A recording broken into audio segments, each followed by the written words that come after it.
শুরু করে দিব না একটু ওয়েট করব?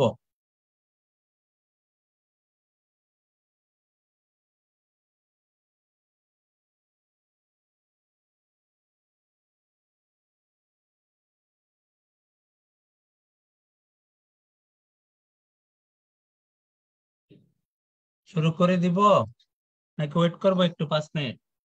স্যার শুরু করে দেন।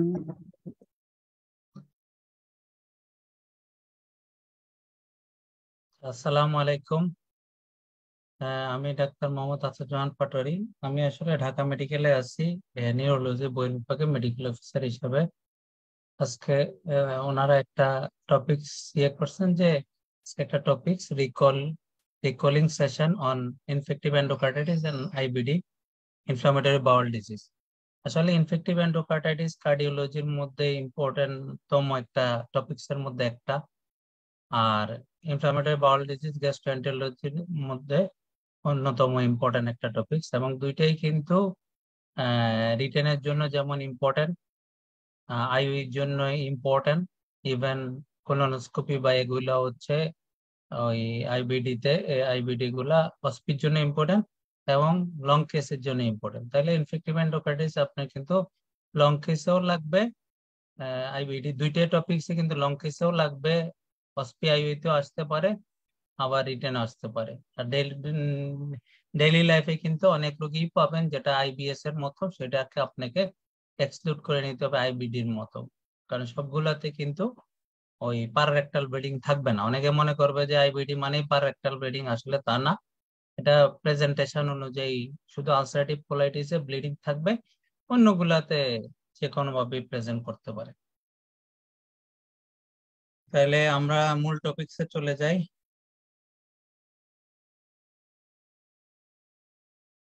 তাহলে বিসমিল্লাহির রহমানির রহিম।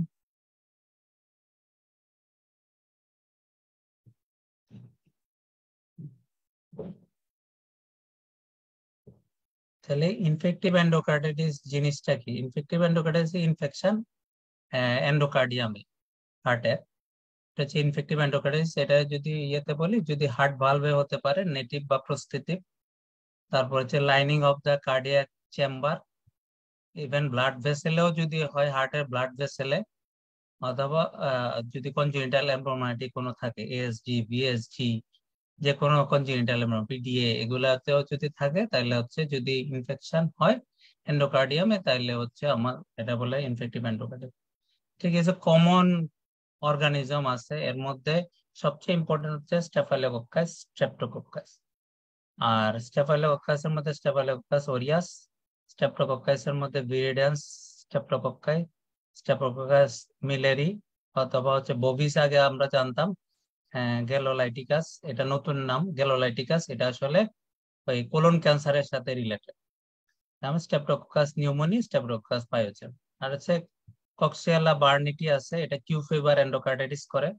হ্যাসেক গ্রুপের কিছু গ্রাম নেগেটিভ অর্গানিজম আছে যেগুলো হচ্ছে ইয়ে করে। ইভেন ব্রুসেল্লাও কিন্তু এন্ডোকার্ডাইটিস করতে পারে, এটার উপরে ব্রুসেল্লা এন্ডোকার্ডাইটিস। আর হচ্ছে কিছু ইস্ট বা ফাঙ্গাই, যেমন ক্যান্ডিডা এন্ডোকার্ডাইটিস, মানে এসপারিজা। এগুলা কনভেনশনাল মেথডে ডায়াগনোস করা যায় না। যখন আমরা ওই টিপিক্যাল অর্গানিজম ব্যাকটেরিয়াল গুলা পাবো না, তখন হচ্ছে আমরা এগুলা খুঁজে দেখবো যে ইয়ে কেন। তাইলে এই ডিজিজটা ফিজিওলজি কি?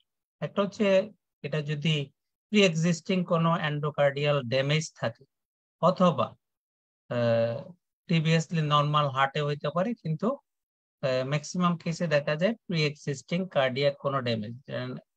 প্রশ্নে সাধারণত ক্লু থাকে যে আর এ আছে, ইয়ে মানে rheumatic, chronic rheumatic heart disease আছে, এমন রোগী দেয়, অথবা এমন ভাবে দেয় যে একটা ভালভুলার ইনভলভমেন্ট আছে।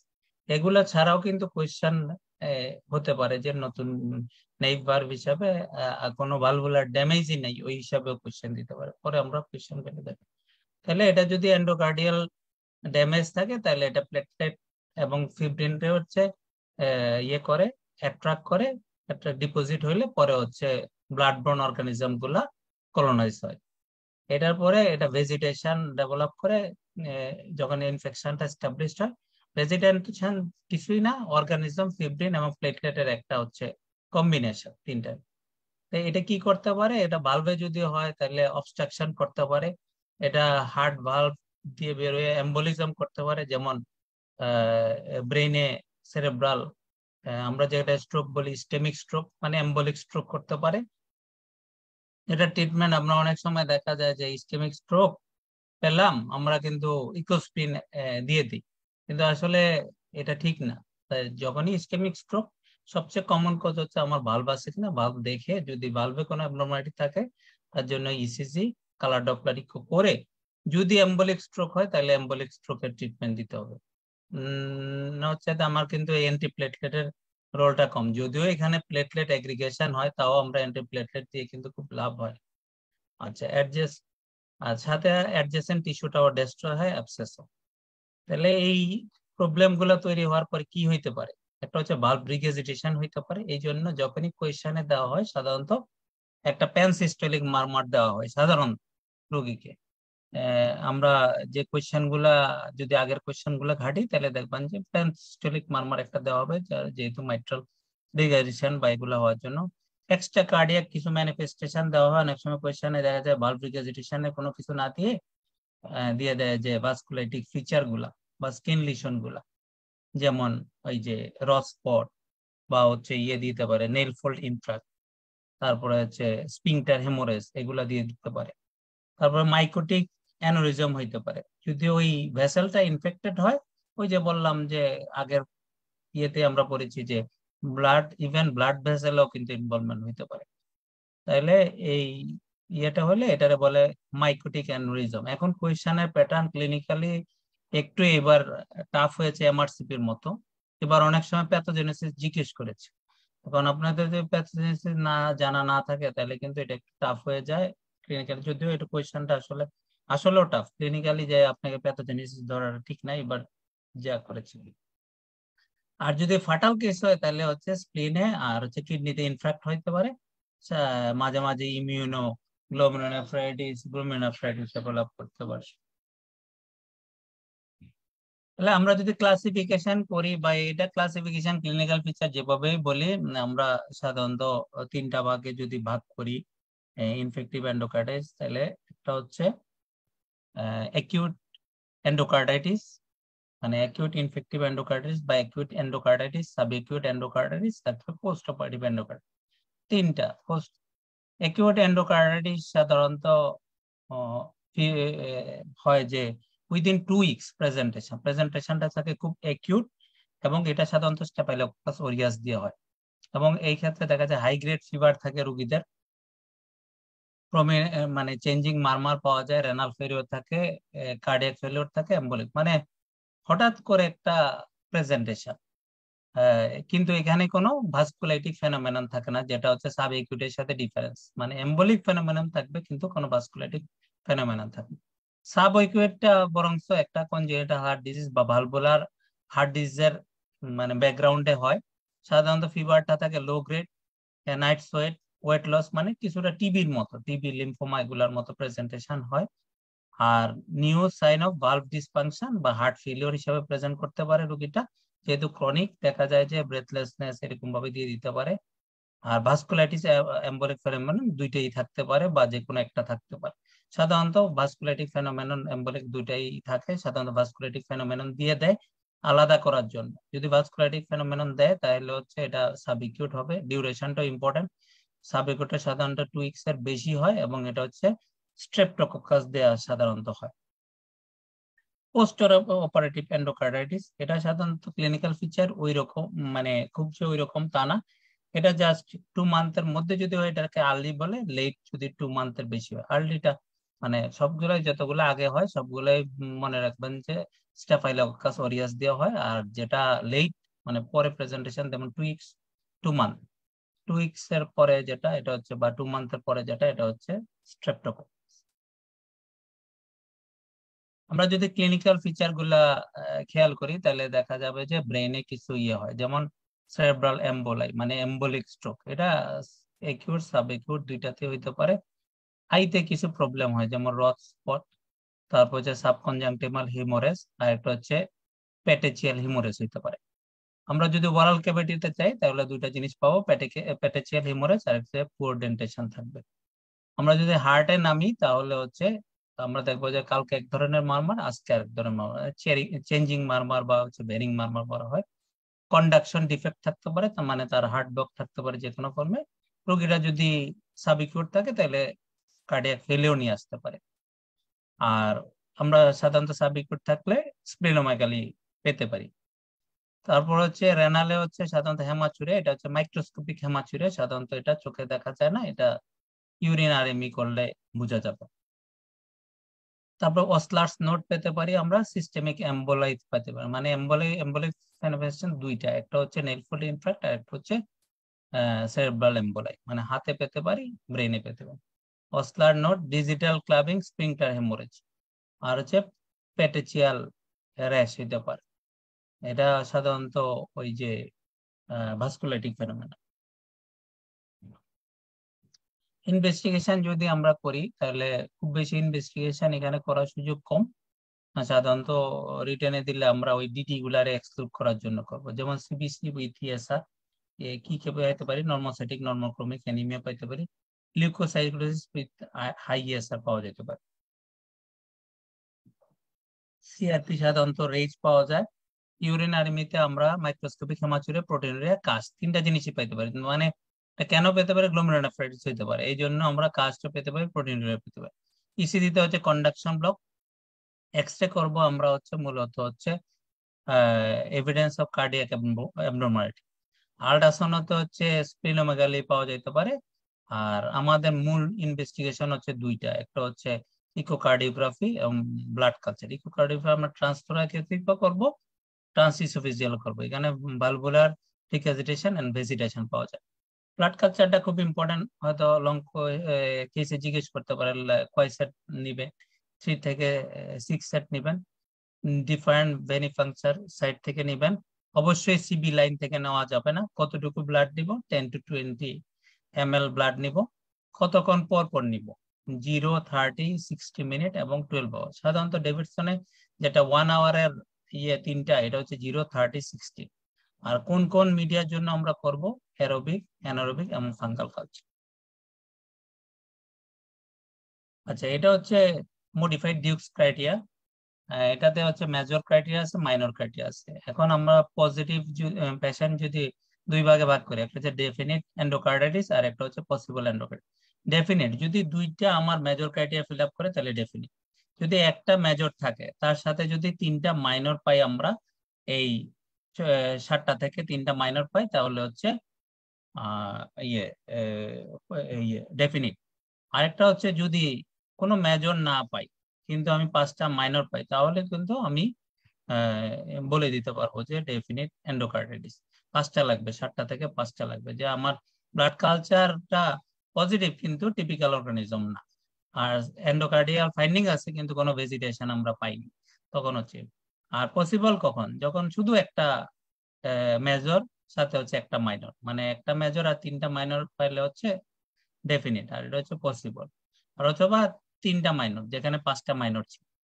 তাহলে পজিটিভ ব্লাড কালচারে আমরা কি কি দেখবো, একটা টিপিক্যাল অর্গানিজম, যে অর্গানিজম গুলোর কথা বলা হয়েছে এগুলো হচ্ছে ফ্রম 2 কালচার, দুইটা কালচার থেকে। ধরেন 3টা কালচার করলাম, 2টা কালার পজিটিভ।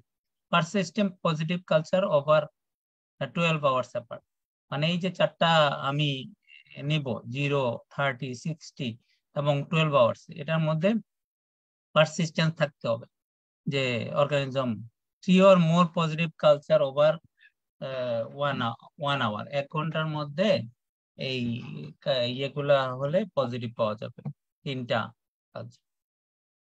মাইনরের মধ্যে হচ্ছে প্রিডিসপোজিং ভালভুলার কার্ডিয়াক অ্যাবনরমালিটি, আগের ভালভের abnormality, chronic rheumatic heart disease আছে, হচ্ছে কেন কার্ডিয়াক অ্যাবনরমালিটি, যেমন এএসজি, ভিএসজি বা যে কোনো কার্ডিয়াক। ইন্ট্রাভেনাস যা মিস ইউজ করে যে কোনো একটা রোগী, তখন আমরা সাসপেক্ট করব। পাইরেক্সিয়া যদি 38 ডিগ্রি সেলসিয়াসের বেশি ইকুয়াল অর বেশি হয়, তাহলে আমরা, এটা এমনও হইতে পারে যে কোয়েশ্চেনে দিয়ে দিবে টেম্পারেচারটা ফারেনহাইটে, আপনারা কাইন্ডলি ফারেনহাইটে বের করে দিয়েন, আমার ভুল হয়েছে বের করা, আসলে ফারেনহাইটে বের করে দিলে ভালো হইতো, কারণ অনেক সময় দেখা যায় কোয়েশ্চেনই চাবে ফারেনহাইটে, এত ফারেনহাইট, একটা টিপিক্যাল একটা 38 একদম ফারেনহাইট বের করে যা আসবে তাই টিচাররা কোয়েশ্চেনে দিবে ইচ্ছা করে। যখন এসএকিউ তে করবে তাই করবে। 38°C কখনোই স্যাররা দিবে না। স্যাররা দিবে যে একটা ফারেনহাইটে বের করে দিবে। যখন আপনি তখন দেখা যাবে যে 3টা মাইনর দিয়েছে, একটা মেজর দিয়েছে, বা মেজর দেয়নি, 5টা মাইনর দিয়ে দিচ্ছে ইচ্ছা করে, যে আপনি ইনফেক্টিভ এন্ডোকার্ডিটিস বুঝতে পারেন কিনা। এম্বলিক ফেনোমেনন, আমরা 2টা এম্বলিক ফেনোমেনন দেখেছি, ভাস্কুলাইটিক ফেনোমেনন। তারপর যে blood culture suggestive organism grow but not achieving major criteria, মানে টিপিক্যাল অর্গানিজম না। সাজেস্টিভ ইকোকার্ডিওগ্রাফিক ফাইন্ডিং, মানে ইকোকার্ডিওগ্রাফে রিগাজিটেশন আছে কিন্তু কোনো ভেজিটেশন নেই, এরকম হবে। আমরা এই পেশেন্টকে ম্যানেজ করব কিভাবে? আসলে এটার ম্যানেজমেন্ট তো হচ্ছে কম্বাইন, যে শুধু কার্ডিওলজিস্ট করে পারবেন তা না। কার্ডিওলজিস্ট লাগবে, মানে ফিজিশিয়ান লাগবে, সার্জন, সার্জারি লাগতে পারে, মাইক্রোবায়োলজিস্ট লাগবে। এটা যদি আপনারা এইভাবে শুরুটা করেন, এবার disciplinary team approach increases the chance of successful outcome with cooperation between, কার কার মধ্যে কোঅপারেশন করবেন, ফিজিশিয়ান, সার্জন, মাইক্রোবায়োলজি। কারণ আপনি যখন মাইক্রোবায়োলজিতে পাঠাবেন, আপনি যদি ক্লু না দেন তখন পাবেন। এটা হয়তো মানে ক্লিনিক্যালের জন্য এত ইম্পর্টেন্ট, রিটেনে তো আপনি মুখস্থ করে গেলেই হবে। আর মানে রিটেনে, ক্লিনিক্যালে তো কনভিন্স করতে হবে। কিছু জেনারেল ম্যানেজমেন্ট আছে, যেমন রোগীকে হসপিটালাইজেশন করা, একটু হচ্ছে যে সোর্স থেকে হইলো, ডেন্টাল যদি প্রবলেম হয় সেই সোর্সটারে রিমুভ করা, তারপর হচ্ছে অ্যান্টিপাইরেটিক দেওয়া, পেশেন্টের একটু nutrition, electrolyte nutrition, fluid and nutrition maintain করা। এটা হচ্ছে জেনারেল ম্যানেজমেন্ট মধ্যে। ইনফেক্টিভ এন্ডোকার্ডিটিস রোগী আসছে, আপনি ভর্তি দিবেন প্রথম কথা। তারপর হচ্ছে আপনি তাকে কাউন্সেলিং করলেন, বুঝালেন, তারপরে হচ্ছে একটা ফ্লুইড ফ্লুইড অ্যান্টিপাইরেটিক দিলেন, তারপর ফ্লুইড দিলেন, নিউট্রিশন মেনটেন করলেন, যেহেতু ক্যাটাবলিক স্টেট এটা। তারপরে যে স্পেসিফিক ম্যানেজমেন্ট, এটা হচ্ছে ইম্পর্টেন্ট। যেমন আমরা 3টা ভাগে ভাগ করি, একটা হচ্ছে এম্পিরিক্যাল দিতে পারি অ্যান্টিবায়োটিক, তারপর হচ্ছে কালচার গাইডেড অ্যান্টিবায়োটিক, আর একটা হচ্ছে মানে মেডিকেল 2টা, একটা হচ্ছে এম্পিরিক্যাল আর একটা হচ্ছে কালচার গাইডেড, একটা হচ্ছে সার্জারি করতে পারি যে ট্রিটমেন্ট রেসপন্স করতেছে।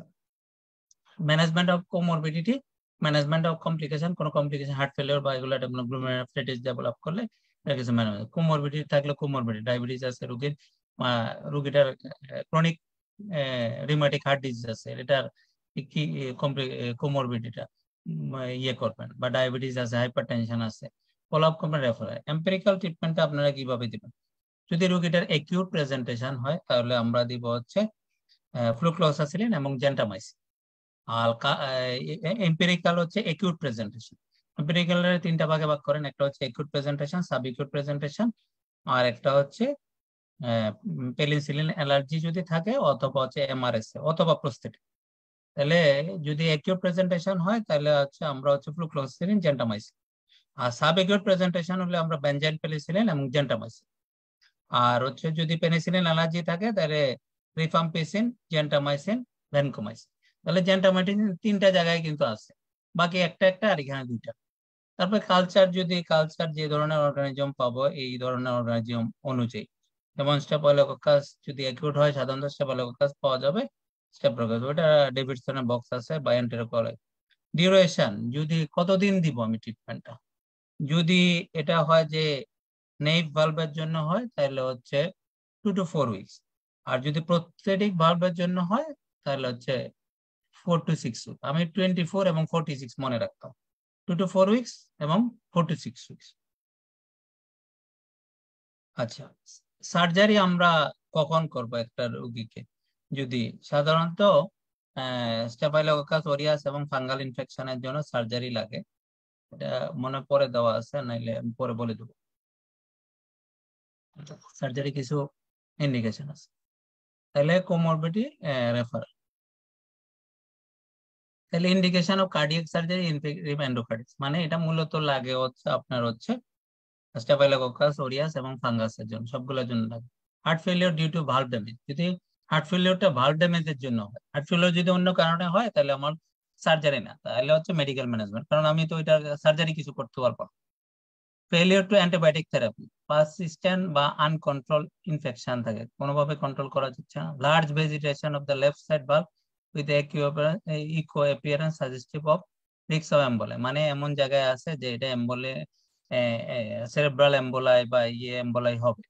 প্রিভিয়াস এভিডেন্স অফ সিস্টেমিক এম্বোলাই, একটা রোগীর আগে একবার ইনফেক্টিভ এন্ডোকার্ডাইটিস হয়েছিল, সিস্টেমিক এম্বোলাই হয়েছে, তখন যদি থাকে, অথবা পেশেন্টটা আগেই কোনো সিস্টেমিক এম্বোলিকের ফিচার আছে, ক্রনিক রিউমাটিক হার্ট ডিজিজ ছিল আর এম্বোলিক সেরেব্রাল এম্বোলাই আছে, তাহলে হচ্ছে আমি সার্জারি করব। হ্যাপসেট যদি ফরমেশন হয় তাহলে সার্জারি করব। Condition for short course treatment endocarditis, short course treatment of endocarditis caused by fully sensitive streptococcus. যদি streptococcus এর কারণ ইয়েতে হয় তাহলে আমি, এটা হচ্ছে মূলত হচ্ছে 2 weeks ট্রিটমেন্ট। 2 weeks ট্রিটমেন্ট কার কার দিব, যেমন নেটিভ ভালভ যদি ইনফেকশন হয়, এমআইসি যদি থাকে লেস দেন 0.125, এটা আপনাদেরকে মুখস্থ রাখতে হবে। নো অ্যাডভার্স প্রগনোস্টিক ফ্যাক্টর, কি কি অ্যাডভার্স প্রগনোস্টিক ফ্যাক্টর? 3টা। তারপর হচ্ছে heart failure, aortic regurgitation, conduction defect. যদি না থাকে তাহলে আমি ওই শর্ট কোর্স ট্রিটমেন্ট দিতে পারবো, তাও এটা স্ট্রেপ্টোকাসের জন্য। সাধারণত এটা 2 weeks এর। নো এভিডেন্স অফ থ্রম্বোএম্বোলিক ডিজিজ, মানে কোনো থ্রম্বোএম্বোলিক ম্যানিফেস্টেশন নাই, যেমন সেরেব্রাল এম্বোলাই, নেফ্রিন প্যাক্রিম। নো ভেজিটেশন মোর দেন 5 ডায়ামিটার, তার মানে ক্লিনিক্যাল রেসপন্স উইদিন 7 days, মানে আমি একটা ট্রিটমেন্ট শুরু করলাম, 5 দিনের মধ্যে রেসপন্স, 7 দিনের মধ্যে রেসপন্স, মানে 5 দিন 6 দিন 3 দিনের রেসপন্স হলো, তাহলে আমি এটা শর্ট কোর্স 2 সপ্তাহ দিতে হবে। কিন্তু এটা হইতে হবে যে স্ট্রেপ্টোকক্কাসের জন্য আর কি, অন্যগুলোর জন্য। ভেজিটেশন 5 কম, তো 5 কম মানে 4.5 হইতে পারে, হইতে অবশ্যই 5 কম।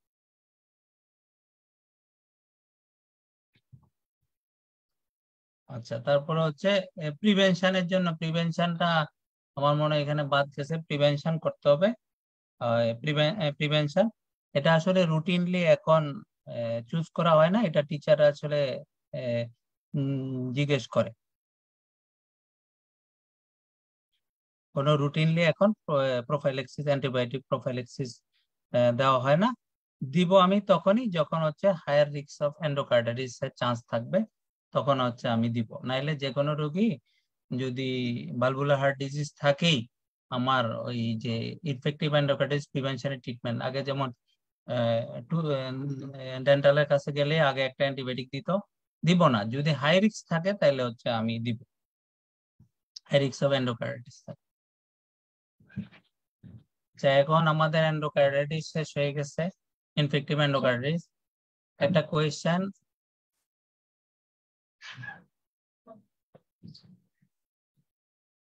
আচ্ছা এটা আগে আসছিল, 20 years old woman presented with low grade fever, shortness of breath, fatigue, arthralgia for 2 months. Physical examination revealed moderate anemia. আচ্ছা, ওই আমি কারো কিছু জানা আছে আগের, মানে যেটা আমি ইনফেক্টিভ এন্ডোকার্ডাইটিস নিয়ে বলেছি, সেখানে কারো কিছু কি অ্যাড করার বা কোনো কিছু জানার আছে কিনা? আচ্ছা ভাইয়া, করতে হলে আমাকে বলতে পারো। হ্যালো জি, জি বলেন। ভাইয়া, ইনফেক্টিভ এন্ডোকার্ডাইটিসে কি কোনোভাবেই জন্ডিস হইতে পারে? জন্ডিস ডেভেলপ করার কথা না, কারণ যেহেতু জন্ডিস হওয়ার জন্য যেগুলা লাগে, এখন যদি ওই ইয়েতে কিন্তু আছে, মানে জন্ডিস ডেভেলপ করে যদি এটা হয় আপনার ওই হিমোলাইটিক অ্যানিমিয়া। হিমোলাইটিক অ্যানিমিয়ার মধ্যে দেখবেন যে নিচের বক্সে যেটা আছে, এখানে কিন্তু ইনফেক্টিভ এন্ডোকার্ডিটিস একটা কজ আছে, ওইভাবে ডেভেলপ করতে পারে। এছাড়া তো টিপিক্যালি সাধারণত এইভাবে কোয়েশ্চেন দেয় না, সাধারণত হতে পারে আপনি তো ইনফেক্টিভ এটা এন্ডোকার্ডাইটিসে এক্সপেক্ট করেন। হেমোলাইসিস আর কিভাবে একটা হইতে পারে হচ্ছে, ভাইয়া? যদি যদি আরেকটা হচ্ছে, এটা যদি হার্ট ফেলিওর হয়, সেখান থেকে কিন্তু রাইট হার্ট ফেলিওর থেকে রোগীটার কিন্তু মানে ইয়েতে হিসাবে জন্ডিস ডেভেলপ করতে পারে, রাইট হার্ট ফেলিওর যদি হয় রোগীটা। বুঝতে পেরেছেন? এটা কি কোনো জায়গায় কোয়েশ্চেন করেছিল? জি, গতবার যে প্রশ্নটা আসলো সেখানে একটা আপা একটা প্রশ্ন করে, ওই যে আমরা যেটাকে ডিসেমিনেট টিবি লিখলাম ওটাকে উনি ইনফেক্টিভ এন্ডোকার্ডাইটিস দিয়ে পাশ করে আসছে অলরেডি, কিন্তু আমি বুঝতে কোনটা পারলাম না ডিসেমিনেটেড টিবি? আমাদের গতবার প্রথম এবার কোয়েশ্চেন, একটা, জি জি, প্রথম যে কোয়েশ্চেন, না এবার একটা প্রশ্ন, আপা ভেতরে লং শর্ট কোশ্চেন ছিল। কোয়েশ্চেনটা, শর্ট কোয়েশ্চেন, আচ্ছা শর্ট কোয়েশ্চেন তো আমি আনিনি, লং কোয়েশ্চেন আছে। আপনারা পরে কোয়েশ্চেন দিলে আমি ওটা পরে বলতে পারবো। কিন্তু আসলে একটা কোয়েশ্চেনের জন্য আসলে পাস ফেল তো হয় না। বড় ব্যাপার হচ্ছে শর্ট কোয়েশ্চেন গুলাতে এখন মানে রিটেনে লং কোয়েশ্চেনের ইম্পর্টেন্স কমে গেছে। আপনার লং কোয়েশ্চেনে হচ্ছে ডিডি সেট আপটা খুব ইম্পর্টেন্ট। আর শর্ট কোয়েশ্চেন আপনি ভালো দিলে এখন একটার একটারে হেল্প করে। কিন্তু আপনি লং কোয়েশ্চেন খুব ভালো লেখে শর্ট কোয়েশ্চেন খারাপ লেখে পাস করতে পারবেন। তবে হ্যাঁ, অনেকে তো হয়তো উনি যেটা আমি সব সময় বলি, অনেক সময় দেখা যায় রিটেনে 14.5 থাকে, কিন্তু অন্য জায়গায় আপনি 17 পেয়েছেন অসপিআইতে, ক্লিনিক্যালি আপনি 14 পেয়েছেন, আপনি কিন্তু পাস করে যাবেন। অতএব রিটেনে একটা কোয়েশ্চেন ভুল হয়েছে বলে পাস করতে পারবেন না, এটা কিন্তু ঠিক না, বা এরকম আশাহত হবেন না। কিন্তু আপনাদের টার্গেট থাকবে যে আমার এই যে শর্ট কোয়েশ্চেন 10টা 10টা 20টা মানে 3-4 কোনো ভুল হওয়া যাবে না, মানে টার্গেট থাকবে আমার 5টা 5টা মোটামুটি দিব আমি, লং কোয়েশ্চেনে ডিডি ভুল করা যাবে না। তাহলে আপনার পাসের চান্স বাড়বে, 2+ পাওয়ার চান্স বাড়বে। 2+ পেলেই যে আপনি রিটেনে টোটালি পাস করবেন তাও কিন্তু বলতে পারবেন না। এই জন্য পাসটা তো আসলে ওভারঅল পাস। এখন আপনারা যখন রেজাল্ট দেখেন যে 8 জন 11 জন পাস, ক্লিনিক্যালি দেখা যাবে পাস করেছে ওই দিন দেখা যাবে 20 জন, কিন্তু মূল রেজাল্টটা আপনারা মনে করেন যে আমার হয়তো ক্লিনিক্যালি ফেল। আপনারা অনেকেই দেখেন যে ক্লিনিক্যালি যে 1+, যে টোটালি পাস করেছে তারও ক্লিনিক্যালি 1+, হয়তো তার অসপি বেশি অথবা ক্লিনিক্যালি তার হয়তো হাফ বেশি। এমনও রেকর্ড আছে যে রিটেনে 1+ পেয়ে ক্লিনিক্যালি 2+ পেয়েও পাস করছে।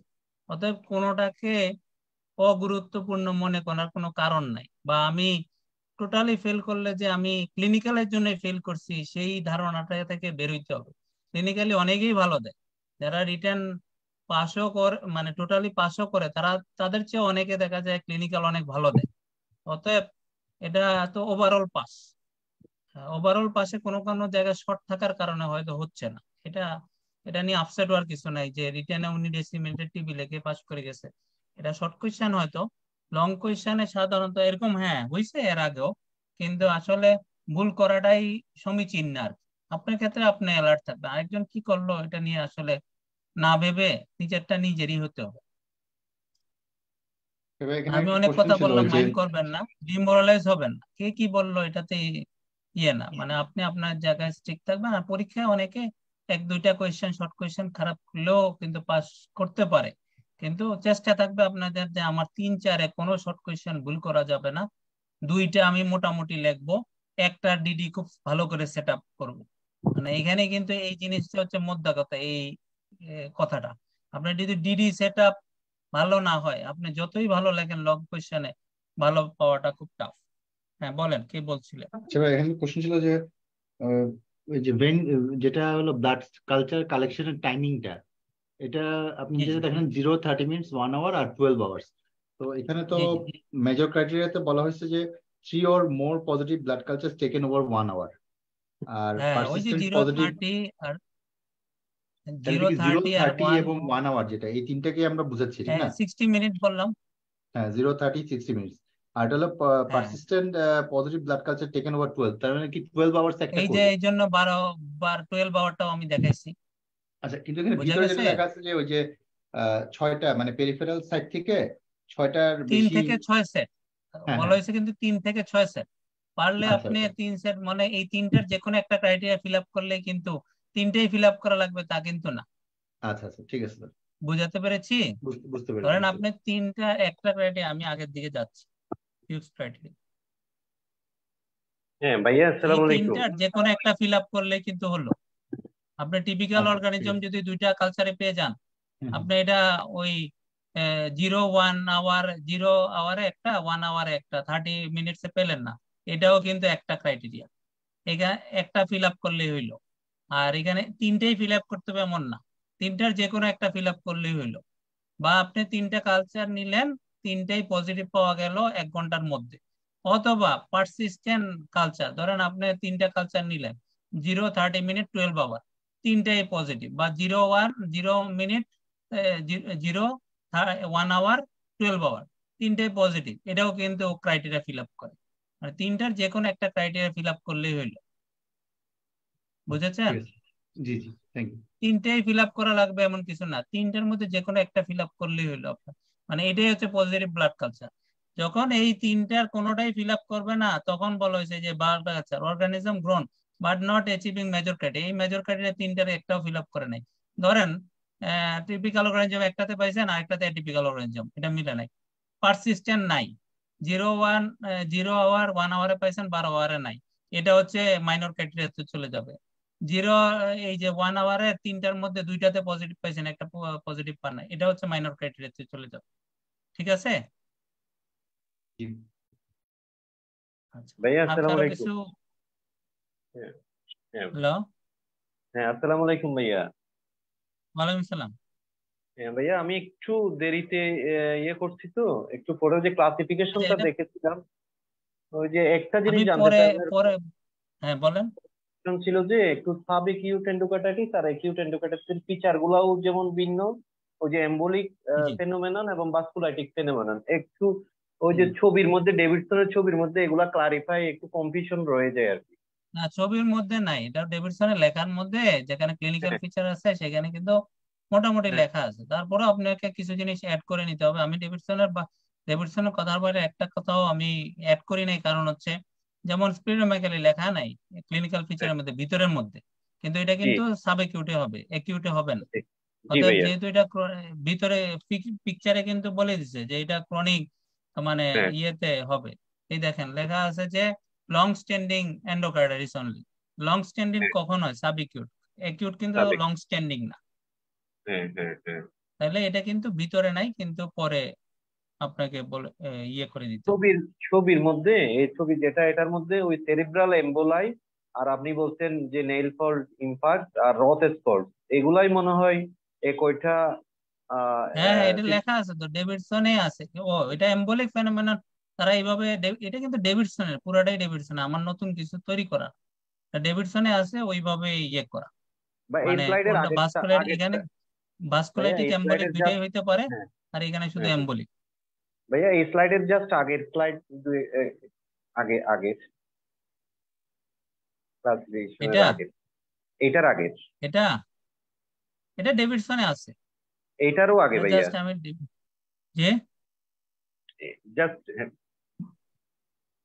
এর আগে তো কিছু নাই, এর আগে হচ্ছে প্যাথোফিজিওলজি। ও আচ্ছা, পেথোফিজিওলজি। আচ্ছা ভাই, থ্যাংক ইউ। ওয়েলকাম। আচ্ছা, এই কোয়েশ্চেনটা একটু দেখেন, এটা আগে আসা question. 20 years old woman presented with low-grade fever, shortness of breath, fatigue, arthralgia for 2 months. Physical examination revealed moderate anemia, purpuric spot over the lower limb, pansystolic murmur in the apical area of her precordium, and mild splenomegaly.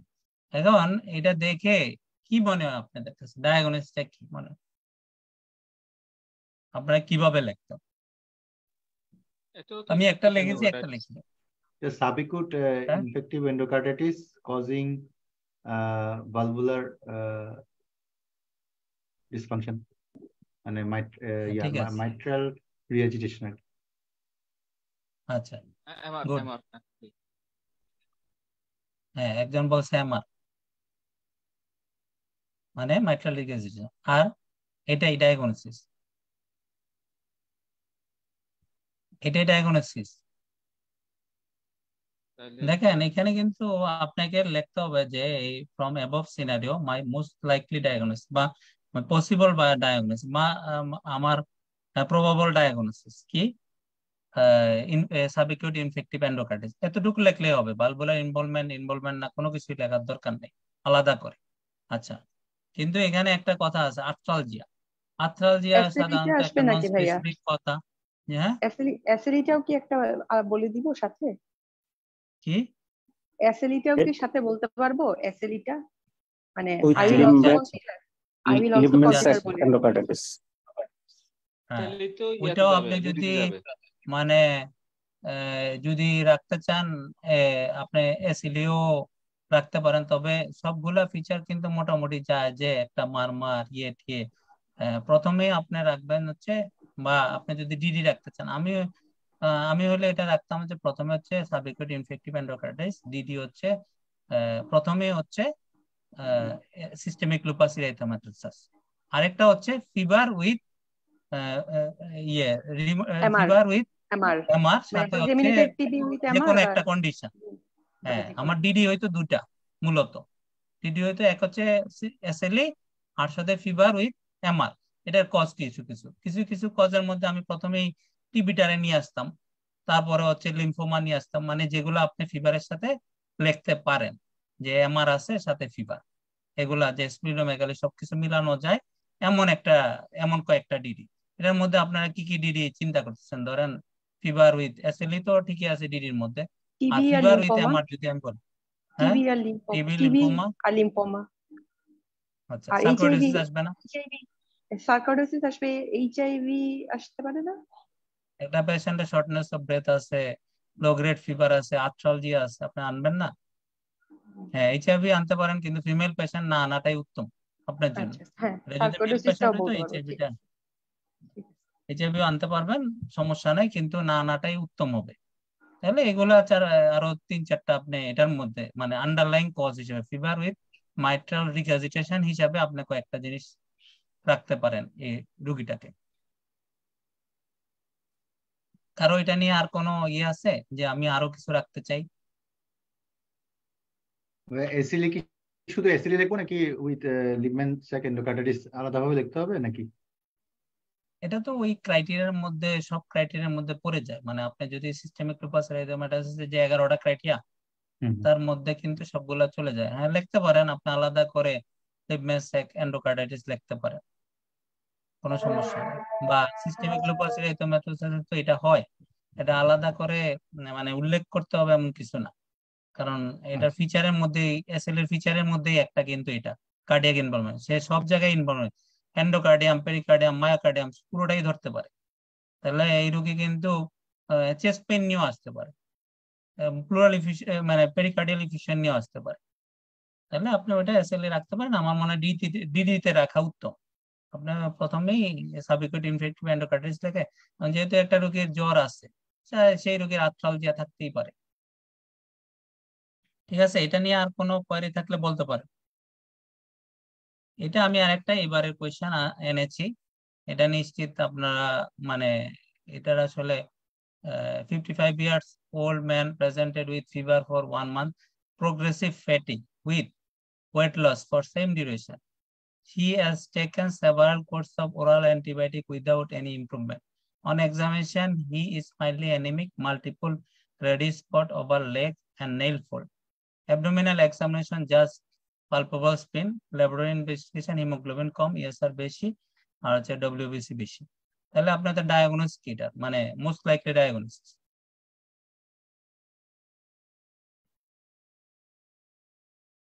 একটা পেশেন্টের fever আছে, progressive fatigue আছে, weight loss আছে, antibiotic খেয়েছে, কোনো response করে নাই, তার সাথে হচ্ছে mildly anaemic, multiple reddish spots over leg and neck. Diagnosis কি? তো এই সাবএকুট ইনফেক্টিভ এন্ডোকার্ডিটিস, এটা most likely diagnosis. Differential diagnosis HIV, এবার এইচআইভি বলতে পারবো, মেইল টিউবারকুলোসিস বলতে পারি ভাইয়া, আর টিউবারকুলোসিস, লিম্ফোমা। HIV, lymphoma. এই যে কি ভাস্কুলাইটিস আনবো নাকি টোটালি বাদ দিয়ে দিব ভাইয়া? 55 ইয়ার্স তো বেশ বেশি, বেশি মানে ভাস্কুলাইটিস ভাস্কুলাইটিস কে আসবো তো মেল পেশেন্ট, মানে ম্যাক্সিমাম মেল গুলাই পেশেন্ট, তো আপনি স্মল ভেসেল ভাস্কুলাইটিস বা স্মল যে কোনো ভেসেল ইজি তো ভাস্কুলাইটিস, প্রেজেন্ট করতে পারে। তাহলে তো আমি স্মল তো ভেসেল মনে করি যে ভাস্কুলাইটিস এটা একটা আসবে মনে আপনারা হয়। যা ডিডি বলছেন তার চেয়ে ভাস্কুলাইটিস সবচেয়ে বেশি কমন, মানে ডিডি মধ্যে। আচ্ছা সাবএকুট এন্ডোকার্ডিটিস তো আমার পসিবল ডায়াগনোসিস। দেখেন তার ফিভার আছে, ফ্যাটিগ আছে, ওয়েট লস আছে, সবগুলা কিন্তু একটা ভাস্কুলাইটিসের একটা ফিচার। রোগীটা অ্যান্টিবায়োটিক খেয়েছে, কোনো রেসপন্স করে নাই, এটা এগেইনস্ট দা পয়েন্ট অফ, ধরেন ভালো অ্যান্টিবায়োটিক দিয়েছে তাকে ইনফেক্টিভ এন্ডোকার্ডিটিসের জন্য, রেসপন্স করে নাই, তাহলে আমার ডিডি কিন্তু এখানে কিন্তু আরেকটা মাইল্ডলি অ্যানিমিক আছে, মাল্টিপল স্পট আছে তার, মানে ভাস্কুলাইটিস স্পট যদি বলি আমি, র্যাশ এটা বলি। তারপরে স্প্লিন আছে, ইএসআর বেশি, ইয়ে সব ফিচারই তো প্রাইমারি ভাস্কুলাইটিস এর দিকে যায়, তাহলে দেওয়া যায় না? ডিফারেন্সিয়াল হলো যে আপনারা যেগুলো বলছেন এগুলো ঠিক আছে, কিন্তু ভাস্কুলাইটিস। আমার মনে হয়েছে হ্যাঁ, আপনি যদি প্রাইমারি ভাস্কুলাইটিস লেখেন, সেকেন্ডারি ভাস্কুলাইটিসও আসবে, অন্য যে কোনো কারণে ভাস্কুলাইটিস হতে পারে না সেকেন্ডারি ভাস্কুলাইটিস। এটা আপনারা শুধু ভাস্কুলাইটিস লিখতে পারেন, প্রাইমারি ভাস্কুলাইটিস লিখতে পারেন, মানে যেভাবে লেখেন আপনার মনে হয় যে ডিফারেন্সিয়াল ডায়াগনোসিস এর 1 নম্বরে যদি ভাস্কুলাইটিস লেখেন, এটা বরংস বেশি ফরে যাবে এটা। আর আপনারা যা যা বলছেন সবই ঠিক আছে, বরংস সবগুলাই যাবে, কিন্তু এইচআইভি হ্যাঁ সবই যাবে, কিন্তু এইচআইভি টিবি এগুলাতে সাধারণত ফিভারটা দেখবেন যে 1 মাস দেয় না, 3 মাস দিয়ে দেয়। টিচাররা যখন কোয়েশ্চেন করে টিবিও লিখবেন, কিন্তু ভাস্কুলাইটিসটা অবশ্যই রাখতে হবে। তাহলে ডিফারেন্সিয়াল ভাস্কুলাইটিস, তারপর ডিসেমিনেটেড টিবি, আর হলো যে আমি এটা লিম্ফোমা। এটা আলোচনা করছি, এটা আলোচনা করছি, আরো কিছু ডিডি আসবে। আমি হয়তো আমার কাছে মনে হয়েছে যে বেশি ডিডি আনা লাগবে না, এই জন্য আমার ভুলও হইতে পারে এটা। আচ্ছা দেখেন, এটা এইভাবে যদি আপনার লেখেন কি ফিচারটা এবং ব্লু পেন দিয়ে, মানে দেখতে সুন্দর দেখা যাবে, এটার জন্য কোনো মার্ক নাই, কিন্তু আমার কাছে মনে হয় যে প্রথম 2 পৃষ্ঠায় লং কোয়েশ্চেনের জন্য মূল মার্ক। এই যে আপনার প্রেজেন্টেশনটা হচ্ছে কি ইম্পর্টেন্ট। দেখেন একটা পেশেন্টের কি ফিচার, প্রেজেন্টেশন ও অন এক্সামিনেশন, ড্রাগ হিস্ট্রি, আপনি আলাদা আলাদা পয়েন্ট করলেন, এটার জন্য কিন্তু আপনি দেখতে সুন্দর দেখা যাবে। সেকেন্ড পেজে আপনার ডায়াগনোসিস লিখতেন যে সাবএকিউট ইনফেক্টিভ এন্ডোকার্ডিটিস, মূলত তো এটার দিকে হাইলাইটস করবে। আপনারা বাকি যেগুলা বলছেন এগুলা সবগুলাই ঠিক আছে, যে আমি ডিসেমিনেটেড টিবি রাখবো, ইয়ে রাখবো এগুলা, কিন্তু ডিসেমিনেটেড টিবি এইচআইভি এগুলাতে ফিভারটা আরো একটু বড় দেয়, ঠিক আছে। আর এখানে এসএলএ আনকমন, কারণ মেইল পেশেন্ট, তারপরে আমি এসএলএটা ইচ্ছা করে আনছি। আপনারা কি বলেন এটার জন্য? এখন আপনারা যখন এই ডিডি সেট আপটা হচ্ছে ইম্পর্টেন্ট, এখানে কিন্তু এই ডিডির জন্য সাধারণত ফেল করবে না, কিন্তু আপনারা যদি শুধু ইনফেক্টিভ এন্ডোকার্ডিটিস দেখেন মার্ক কিন্তু কিছু কমবে। যে সাব অ্যাকিউট ইনফেক্টিভ এন্ডোকার্ডিটিস লিখবে তার জন্য মার্ক একটু বেশি থাকবে। তারপরে আপনারা এই প্রেজেন্টেশনটা নিয়ে আমি কথা বলি, এই লং কেসের কিভাবে, যেহেতু অল্প সময় আমাদেরকে মানে লং কোয়েশ্চেনটা যত শর্টে লেখা যায়, লিখতে হয় পরীক্ষার খাতায়, সাধারণত সময় বেশি লেগে যায়, এই জন্য আমরা 3-4 কম সময় পাই। এই জন্য আপনি লং কেস প্রোটোকল ফলো করতে পারেন, এটা অনেক লেন্দি প্রোটোকল। এটা হচ্ছে অ্যানালাইসিস করলেন, আদার হিস্ট্রি টার্গেট করলেন, first history, drug history, menstruation history, personal history, এভাবেও লিখতে পারেন। আবার সিস্টেমিক জেনারেলাইজেশন, আবার বক্স প্রোটোকলও লিখতে পারেন। এখন আপনার হাতে যখন সময় কম থাকবে তখন আপনি চলে যাবেন বক্স প্রোটোকলে, আর যদি আপনার হাতে দেখা যায় যে পর্যাপ্ত পরিমাণ সময় আছে তখন চলে যাবেন লং কেস প্রোটোকলে। এখন আমাকে বলতে পারেন আপনি কি সবার লাস্টে লিখতে বলেন? না, আমি প্রথম 2 পৃষ্ঠা সবার আগে লিখতে বলি, একদম শুরুতে। আপনি এই ফার্স্ট পেজ এবং ডিডিটা লিখে 3-4 চলে যাবেন, 3-4 লিখে 2 শেষ করবেন, 3-4 যথেষ্ট সময় দিবেন, কারণ 3-4 প্রচুর মার্ক। তারপরে 2টা মোটামুটি লিখবেন, 2 আপনি পারলেও সময় কম লাগবে, না পারলেও কম সময় লাগবে। আর এখন 2 এর মধ্যে অনেক সময় 3-এর কোয়েশ্চেন থাকে, এখন 2টা থেকে 3টা, তাহলে 2টাও আপনাদের জন্য ইজি হয়ে গেল। যদি কোয়েশ্চেন মানে অ্যানালাইটিক কোয়েশ্চেন পড়েন বেশি, মানে ডিজিজ ওয়াইজ, তাহলে ভালো হবে। তারপরে আপনি লাস্টে সময় যতটুকু থাকলো তার উপরে ডিপেন্ড করলেন, যে আপনার হাতে সময় আছে 30 মিনিট, আপনার মনে হচ্ছে বক্স প্রোটোকলে লিখলে হিস্ট্রিটাতে মার্ক কম, বক্স প্রোটোকলে লিখলে ভালো হবে, আপনি বক্স প্রোটোকল। যদি দেখেন যে ডিডি বেশি তখন বক্স প্রোটোকলে যাবেন, তখন ইভালুয়েশনে গেলে অনেক সময় লাগে।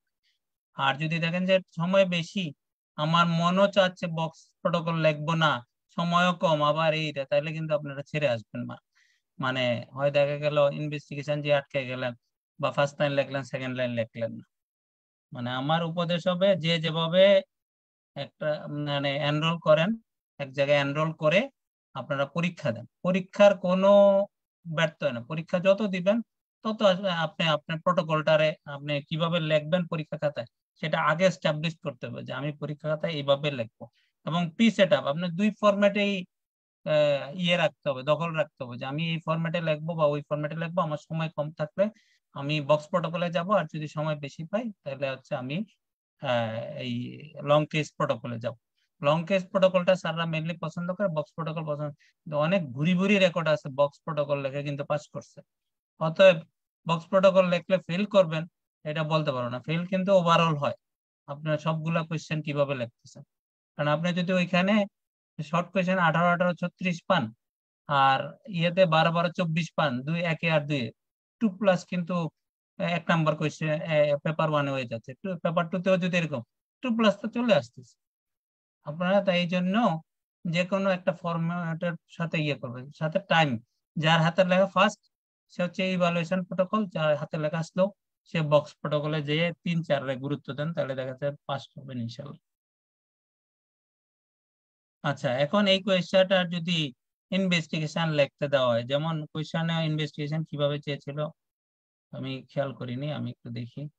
ইনভেস্টিগেশন যে discuss further investigation with expected finding, এখানে 8 মার্ক। আপনি ইচ্ছা করলে এটাকে যেটা করতে পারেন, এটা হচ্ছে ওই একটা ইনভেস্টিগেশন ফার্স্ট লাইন সেকেন্ড লাইনে না রেখে একবারে লিখতে পারেন, কিন্তু টিচাররা আসলে পছন্দ করে first line second line. Mark যাই হোক টিচাররা পছন্দ করেন এই ফার্স্ট লাইন সেকেন্ড লাইন। কারণ হচ্ছে একটা পেশেন্ট আসবে, ধরেন আপনার কাছে পেশেন্ট আসছে, আপনি কি আসা মাত্রই সব ইনভেস্টিগেশন করাই ফেলবেন রোগীর, নাকি আপনি ধাপে ধাপে কিছু ইনভেস্টিগেশন করাবেন, কিছু প্ল্যান রাখবেন যে এই আসতে আমি এই করব। যখন এটা অ্যাকিউট কেসের হয় তখন আপনার ইচ্ছা করলে সব ইনভেস্টিগেশন একত্রে লিখতে পারেন, মার্ক যদি কম থাকে, ধরেন ডিআইসি আছে বা এগুলা আছে এগুলাতে। কিন্তু যেগুলো হচ্ছে ইয়ে ফার্স্ট লাইন সেকেন্ড লাইন ওইভাবে ভাগ করে লেখাটা আপনার জন্য ভালো, তাইলে ওই সেকেন্ড লাইনেরও কিছু ডিডির ইনভেস্টিগেশন আপনি লিখতে পারবেন।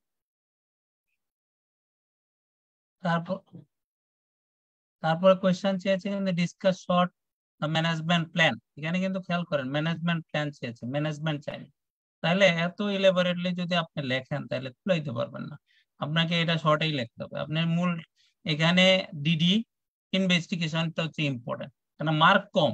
কিন্তু আপনি যদি ইনভেস্টিগেশন ভালো লেখেন স্যাররা কিন্তু আপনাকে ইভালুয়েশনের জন্য আলাদা মার্ক, ইনভেস্টিগেশনের জন্য আলাদা মার্ক, ট্রিটমেন্টের জন্য আলাদা মার্ক এভাবে দিবে না, কিন্তু ওনারা কিন্তু এজ এ হোল একটা মার্ক করবে যে আপনার ডিডি সেটআপ ইনভেস্টিগেশন, স্যাররা তাকাবে কিন্তু ইনভেস্টিগেশনের দিকে ডিডির পরে। তাই ইনভেস্টিগেশন যদি আপনি ফার্স্ট লাইন সেকেন্ড লাইন না লেখেন মার্ক কম বলে, তাহলে কিন্তু আপনার মার্ক কমে যাবে। আমার মনে হয় যে এটাতে মানে ইনভেস্টিগেশনে জোর দেওয়া আমার মতে ভালো। আর যে যেভাবে প্রেফার করলেন এটা as a whole investigation further investigation লিখেও লিখতে পারেন, অথবা ফার্স্ট লাইন সেকেন্ড লাইন হিসাবে আলাদা করতে পারেন। যে কিছু এইম দেওয়া ইনভেস্টিগেশন গুলো ফাইন্ডিং লেখা, যে নট নেসেসারি যে এটাই লিখতে হবে। তারপরে সেকেন্ড লাইন ইনভেস্টিগেশনে কিছু এইম দেওয়া, ইনভেস্টিগেশন করা, যদিও মার্ক কম। তারপর ম্যানেজমেন্ট অংশে ম্যানেজমেন্ট তো অবশ্যই করবেন, যে আন্ডারলাইং কজ আর ইটিওলজি ট্রিটমেন্ট করব, মর্টালিটি মরবিডিটি কমাবো এই রোগীর। এটা আসলে এটার জন্য না, এটা অ্যাকিউট কেসের ক্ষেত্রে বেশি ইম্পর্টেন্ট। তারপরে যেহেতু শর্টনেস অফ ব্রেথ আছে এই রোগীর, আপনি লিখতে পারেন কমপ্লিকেশন থাকলে ট্রিটমেন্ট করবে, মনিটর করবে। যেমন জেনারেল ম্যানেজমেন্ট, এটার ওই যে আগের যে ম্যানেজমেন্ট ওইটার মতো এটা স্পেসিফিক ম্যানেজমেন্ট। তারপরে যে management of comorbidity complication treatment, প্রিভেনশনও লিখতে পারেন, যে প্রিভেনশন এখন ইউজুয়ালি ইউজ করা হয় না। ঠিক আছে, আমাদের ইনফেক্টিভ এন্ডোকার্ডিটিস মনে হয় শেষ। আমি কোয়েশ্চেন দুইটাই রেখেছি, একটা জানুয়ারি 2021 এসেছিল, ওইটা আলোচনা করিনি, রিসেন্টটা আলোচনা করেছি। আমি আমার মানে এটা জেনেসিসে আলোচনা হয়েছে, বিভিন্ন জায়গায় আলোচনা হয়েছে, আমি আমার মতো আপনাদেরকে করেছি, যে এমন না যে আমি অন্যদের, আমার কাছে যেটা মনে হয়েছে সেটাই। আমার কাছে মনে হচ্ছে ভাস্কুলাইটিস আপনারা ডিডি যা লিখেছেন অ্যাপ্রোপ্রিয়েট ডিডি, তার সাথে ভাস্কুলাইটিসটা রাখেন, শুধু ভাস্কুলাইটিস লেখেন, কোনো সমস্যা নেই। আমরা কি পরে আইবিডি তে যাব? আইবিডি কিন্তু অনেক বড়। জি ভাই। তাহলে আমি জি ভাই। আইবিডি তে ঢুকতেছি। আচ্ছা, আইবিডিটা খুব ইম্পর্টেন্ট আগামী সেশনের জন্য, কারণ আইবিডির কোয়েশ্চেন এরা অনেক আগে আসছে এবং এটা ওই ইয়ে রিলেটেড আসছে, মানে সেকেন্ড পার্টে আসছে, মানে স্পন্ডাইলো আর্থ্রোপ্যাথি হিসাবে আসছে আর কি, এন্টেরোপ্যাথিক আর্থ্রাইটিস হিসাবে। আচ্ছা, আইবিডি হচ্ছে ক্রনিক ইনফ্লামেশন হয়, যেটা হচ্ছে রিল্যাপসিং রেমিটিং কোর্স থাকে, মানে এটা আসলে ওভার ইয়ার্স। টাইপ হচ্ছে দুইটা, একটা হচ্ছে আলসারেটিভ কোলাইটিস আর হচ্ছে ক্রনস ডিজিজ। আলসারেটিভ কোলাইটিসটা হচ্ছে শুধু কোলনে, আর ক্রনস ডিজিজটা হচ্ছে পুরো মুখ থেকে একদম মেনাস পর্যন্ত হইতে পারে। এটা অনেক সময় এগুলা, এই কথাগুলা সব ডেভিডসনের সাধারণত ক্রুশিয়াল ডিস্টিংশন হচ্ছে, ইম্পর্টেন্ট যেটা distinction, ulcerative colitis only colonic mucosa, আর এটা হচ্ছে এনি পার্ট। আর ডিফারেন্সটা হচ্ছে নিচে দেওয়া হয়েছে, এটা ডেভিডসনের একটা পার্ট, এটা যদি আপনারা প্রথমে পড়ে নেন তাহলে মোটামুটি বুঝতে পারবেন। এইজ যে কোনো এইজে হইতে পারে, জেন্ডারটা হচ্ছে সাধারণত আলসারেটিভ মেল ফিমেল ইয়েতে, এখানে হচ্ছে ফিমেল প্রিডমিনেন্স। এই ইনসিডেন্স হচ্ছে এটা স্টেবল, এটা হচ্ছে ইনক্রিজিং, মানে এটা দিন দিন বাড়ছে ক্রনস ডিজিজটা আমাদের। এই জন্য কেন বাড়ছে, এটার একটা অন্যতম কারণ হচ্ছে অনেক রোগী কিন্তু ক্রনস ডিজিজ আসতেছে কিন্তু আইবিএস এর মতো প্রেজেন্টেশন। আমরা কিন্তু আগে ইভালুয়েশন অত হইতো না, এখন ইভালুয়েশনের কারণে এই রোগটা দিন দিন ধরা যাচ্ছে। এই জন্য এটা দিন দিন ক্রনস ডিজিজটা দেখা যায়, আইবিএস রোগী সাসপেক্ট করতেছে ক্লিনিক্যালি, দেখা যাচ্ছে যে এটা ক্রনস আসতেছে। আর যেহেতু আলসারেটিভ কোলাইটিসটা হয় মিক্সড উইথ ব্লাড, এই জন্য আমাদের ওই যে আমরা ক্লু মিক্সড উইথ ব্লাড জিজ্ঞেস করে এক্সক্লুড হয়ে যায় কিন্তু আইবিডি, কিন্তু ulcerative colitis exclude Crohn's disease. Crohn's disease বিভিন্ন পার্টে বিভিন্ন রকম। এথনিসিটি ওটা হচ্ছে যে কোনো জায়গায় হয়, আর এটা হচ্ছে ওই যে জিউসদের বেশি হয়। জেনেটিক একটা ইয়ে আছে দুইটাতেই, এটা রিস্ক ফ্যাক্টর, এটা হচ্ছে নন স্মোকার বা এক্স স্মোকারদের, আর এটা হচ্ছে মোলডি হচ্ছে স্মোকারদের জন্য কমন, যারা স্মোক। এই জন্য ট্রিটমেন্টে বলে যে ক্রনস ডিজিজে স্মোকিংটা ইয়ে করতে, ওই বন্ধ করতে, স্টপেজ। অ্যানাটোমিক্যালি এটা তো কোলন এনি পার্টে পড়েছেন, এটা হচ্ছে এটা অ্যানোরেক্টাল রিজন থেকে মূলত শুরু হয় কোলনে, পরে প্রক্সিমালের দিকে যেতে থাকে আলসারেটিভ কোলাইটিসটা। এই জন্য অনেক রোগী দেখা যায় যে ফ্রেশ ব্লাড নিয়েও আসতে পারে, পাইলসের মতো প্রেজেন্টেশন। প্রথমে পাইলসের মতো প্রেজেন্টেশনও আলসারেটিভ কোলাইটিস থাকতে পারে, পরবর্তীতে যখন প্রোগ্রেস হয় তখন মিক্সড উইথ মানে মিউকাস টিকাস থাকে, কিন্তু অনেক সময় পাইলসের মতো প্রেজেন্টেশন হতে পারে। আর এটা হচ্ছে যেহেতু সব জায়গায় হয়, পেরিঅ্যানাল রিজনটা হচ্ছে কমন, পেচি ডিস্ট্রিবিউশন থাকে, আর স্কিপ রিজন, এক জায়গায় থাকবে এক জায়গায় থাকবে না, এরকম আর কি। এক্সট্রা ইন্টেস্টাইনাল ম্যানিফেস্টেশন দুইটারই কমন, প্রেজেন্টেশন হচ্ছে ব্লাডি ডায়রিয়া, আর এটা হচ্ছে ভেরিয়েবল, যে জায়গায় যেরকম। এটা যদি ক্লোনে ইনভলভ করে ক্রনস ডিজিজ, এটা ব্লাডি ডায়রিয়া হবে, কিন্তু যদি স্মল তে হয় তাহলে ওয়াটারি ডায়রিয়া হবে। তাহলে পেইন, ডায়রিয়া, এটা ওই যে আবুল কালাম আজাদ স্যারের খুব পছন্দ ইয়ে বিএসএমএম, যে কোনটা কিভাবে প্রেজেন্ট করে। ওই ওয়াটারি ডায়রিয়াটাই স্যার শুনতে চান ক্রনস ডিজিজে, কারণ ক্রনস ডিজিজ যেহেতু ওয়াটারি ডায়রিয়া নিয়ে প্রেজেন্ট করে, এই জন্য মানে স্মল ইন্টেস্টাইনটা কমন, মানে যদিও বলে পেরিয়ানাল রিজনটা কমন, কিন্তু স্মল ইন্টেস্টাইনটা স্যার খুব প্রায়োরিটি দেন। তাহলে পেইন, ডায়রিয়া, ওয়েট লস তিনটাই কিন্তু হইতে পারে, এবং ব্লাডি ডায়রিয়া হইতে পারে যদি কোলনে হয়। আমরা মনে করি যে এটা শুধু ওয়াটারি ডায়রিয়া, না, যদি কোলনে হয় তাহলে ব্লাডি ডায়রিয়া। হিস্টোলজিক্যাল, এটা যে মিউকাসাতে শুধু ইনভলভমেন্ট, ক্রিপ ডিস্টরশন হয়, ক্রিপ্টাইটিস হয়, ক্রিপ্টেপসিস হয়, লবস অফ গবলেটস। এই তিন, যখনই আপনার লং কেস থাকবে এই হিস্টোলজিক্যাল ইয়েটা জিজ্ঞেস করবে যে কি কি মিউকাসাতে ইনভলভ হয়, ক্রিপ ডিস্টরশন, ক্রিপ্টাইটিস, ক্রিপ্টেপসিস, লস অফ গবলেটস। আর এটা হচ্ছে সাবমুকাসা বা ট্রান্সমুরাল ইনফ্লামেশন হয়, ফিশারিং আলসার হয়, ফিস্টুলা হয়, পেচি চেঞ্জ। এটা কারণ বলতে পারেন যে আপনারা এটা ডিপ হয় কিন্তু ব্লিডিং হয় না, এটা মিউকোসা ধরে বলে, মিউকোসাতে ইয়েটা থাকে, ব্লাড ভেসেলটা থাকে, যখন মিউকোসা ইরোটেড হয় তখন, আর এটা তো পুরোটা সহ চলে যায়, তখন এই জন্য আর ব্লিডিং হয় না। ট্রিটমেন্টটা এখানে মেইনস্টে ট্রিটমেন্ট হচ্ছে ওই যে অ্যামাইনো স্যালিসাইলেট, গ্লুকোকর্টিকয়েড দেওয়া যায়, অ্যাজাথাইওপ্রিন দেওয়া যায়, বায়োলজিক্স দেওয়া যায়। আর বায়োলজিক্স এর মধ্যে নতুন হচ্ছে NTP40 আর জেকে। আর ওইখানে মেইন ট্রিটমেন্ট হচ্ছে গ্লুকোকর্টিকয়েড, এখানে হচ্ছে অ্যামাইনো স্যালিসাইলেট, এটা হচ্ছে গ্লুকোকর্টিকয়েড। আর হচ্ছে অ্যাজাথাইওপ্রিন, মেথোট্রেক্সেট, বায়োলজিক এজেন্ট, মানে বায়োলজিক দুই জায়গায় দেওয়া যায়। অ্যাজাথাইওপ্রিন মিথোট্রেক্সেট এখানে শুধু এক্সট্রা দেয়। আর হচ্ছে নিউট্রিশন, এটা খুব ইম্পর্টেন্ট, প্যারেন্টাল নিউট্রিশন, এটা কিন্তু ইন্ডাকশনের জন্য লাগে। স্মোকিং সিজেশন খুব ইম্পর্টেন্ট। যদি একটা রোগী ক্রোনস ডিজিজ থাকে, স্মোকিং সে না বন্ধ করে, তাহলে কিন্তু তার বারবার ফিস্টুলা হবে, হবে। তাহলে এটা কিন্তু smoking stopping stoppage of smoking বা স্মোকিং সিজেশন ইচ্ছে ইম্পর্টেন্ট ট্রিটমেন্ট অপশন। সার্জারি করা যেতে পারে, কিন্তু সার্জারিটা আসলে ক্রোনস আলসারেটিভ কোলাইটিস যেমন কিউরেটিভ, এখানে কিউরেটিভ না, জাস্ট ইয়ে করার জন্য। আর 5-অ্যামিনোস্যালিসাইলিক অ্যাসিড নট ইফেক্টিভ। এটা কিন্তু পুরো আইবিডির একটা সিনারিও। এইটা যদি আপনি পড়েন, মোটামুটি আইবিডিটার আপনি পুরা নলেজই কিন্তু নিয়ে নিলেন। মোটামুটি দেখা যায় যে 60% নিয়ে নিলেন। বাকিটা পড়ার জন্য পুরোটা আপনাকে একটু দেখতে হবে। তাহলে ইনসিডেন্সটা তো বলা হয়েছে যে ভেরি, এবং ইম্পর্টেন্ট হচ্ছে এখন এশিয়া, আফ্রিকা, সাউথ আমেরিকার দিকে। আগে মনে হইতো যে এশিয়া, আমেরিকা, ইউরোপে বেশি। এখন ইম্পর্টেন্ট হচ্ছে এইটা। এইজ মোস্ট কমনলি হচ্ছে যে কোনো এজে হইতে পারে, কিন্তু সেকেন্ড থার্ড ডিকেডে হয় বেশি।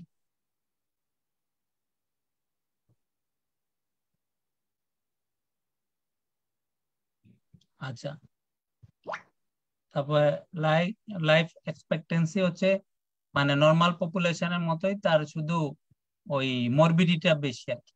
আর যেগুলো সার্জারি অ্যাডমিশন লাগে এগুলা ক্রোনসটা বেশি, আলসারেটিভ কোলাইটিস নর্মাল পপুলেশনের মতো। প্যাথোফিজিওলজি দুইটা মনে রাখেন, যে এনভায়রনমেন্টাল, জেনেটিক ফ্যাক্টর। এখানে অনেকগুলা কথা আছে, অনেকগুলা কথা আসলে মনে রেখে লাভ নেই। ওই যে আগে যেগুলা বলেছি ওগুলাই এটার মধ্যে চলে আসবে। যে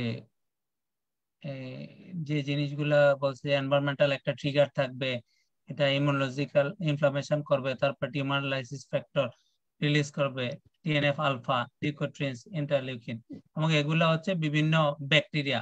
যে এই জন্য দেখবেন যে এখন ওই যে মাইক্রোবিয়াল ডিসবায়োসিস হবে আইবিডি তে, এটা ব্যাকটেরিয়া এগুলা গ্রো করে, এন্টারোব্যাকটেরিয়া। মানে এটা হচ্ছে এনভায়রনমেন্টাল ফ্যাক্টর, সাথে হচ্ছে জেনেটিক ফ্যাক্টর, দুইটা হচ্ছে একত্রে কাজ করে আইবিডিটা করে, এবং এদের কিন্তু ইনফেকশন হয়। এই জন্যই এটা অ্যান্টিবায়োটিক প্রথমে দেওয়া হয়। যদি যখন এক্সক্লুড করা হয় তখন অ্যান্টিবায়োটিকটা দেওয়া হয় না। আচ্ছা, এখানে জেনেটিক ফ্যাক্টরের কথা কিছু লেখা আছে, এটা ডেভিডসনের বক্স। এখানে ইম্পর্টেন্ট হচ্ছে নন স্মোকারদের, এনভায়রনমেন্টাল মধ্যে নন স্মোকারদের হয় আলসার, ওটা আমরা ওইখানে পড়ে ফেলছি। আর এটা হচ্ছে স্মোকারদের হয়।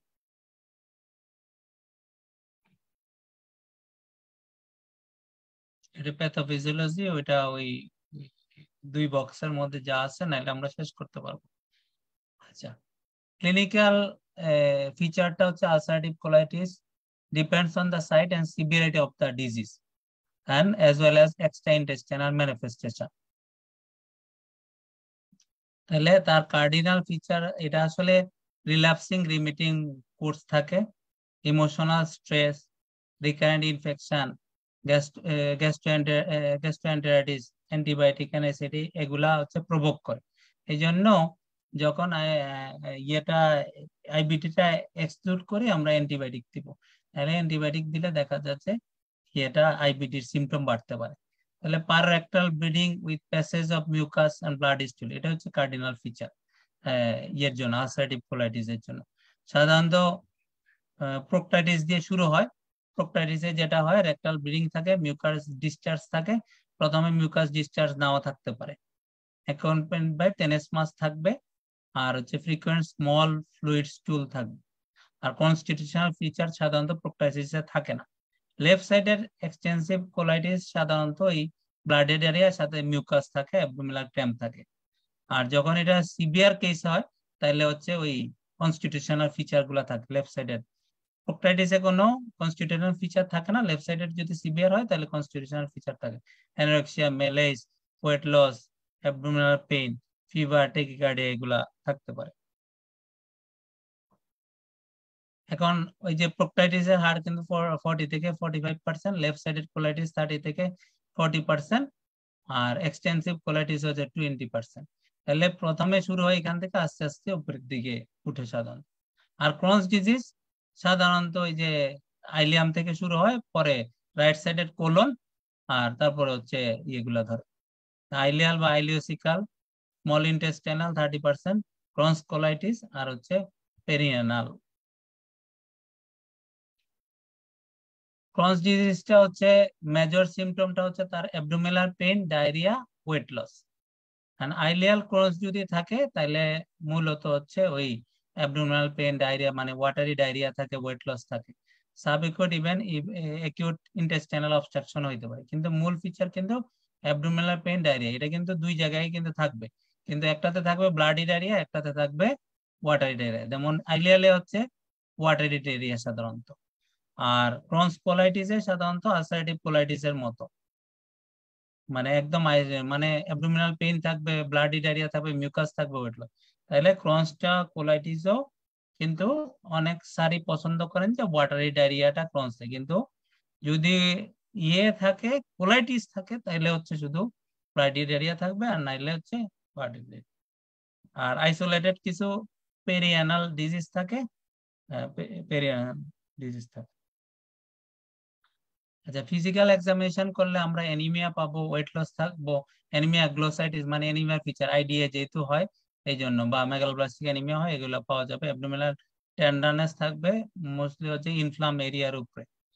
আর হচ্ছে মাঝে মাঝে মাস পাওয়া যাইতে পারে, আইলিওসিকাল রিজনে হইলে মাস পাওয়া যায়।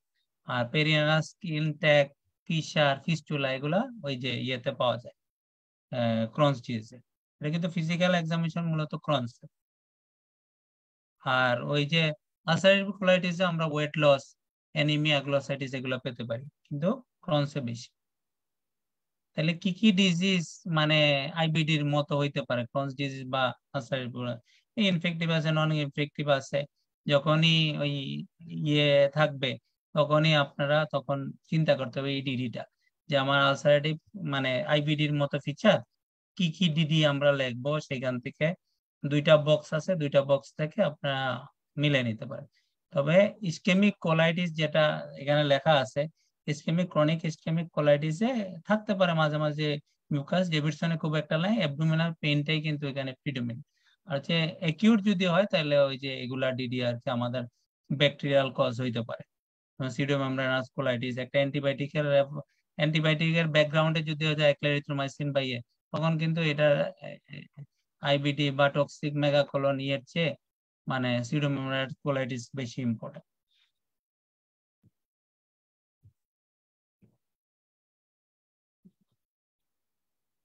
ডিফারেন্সিয়াল ডায়াগনোসিস, যে স্মল বাওয়াল যদি ওয়াটারি ডায়রিয়া দিল, তখন আপনি কি কি চিন্তা করবেন? ওয়াটারি ডায়রিয়া দিলে তাইলে দেখেন ব্লাডি ডায়রিয়া কিন্তু ইন্টেস্টাইনাল টিউবারকুলোসিসে খুব কমন না।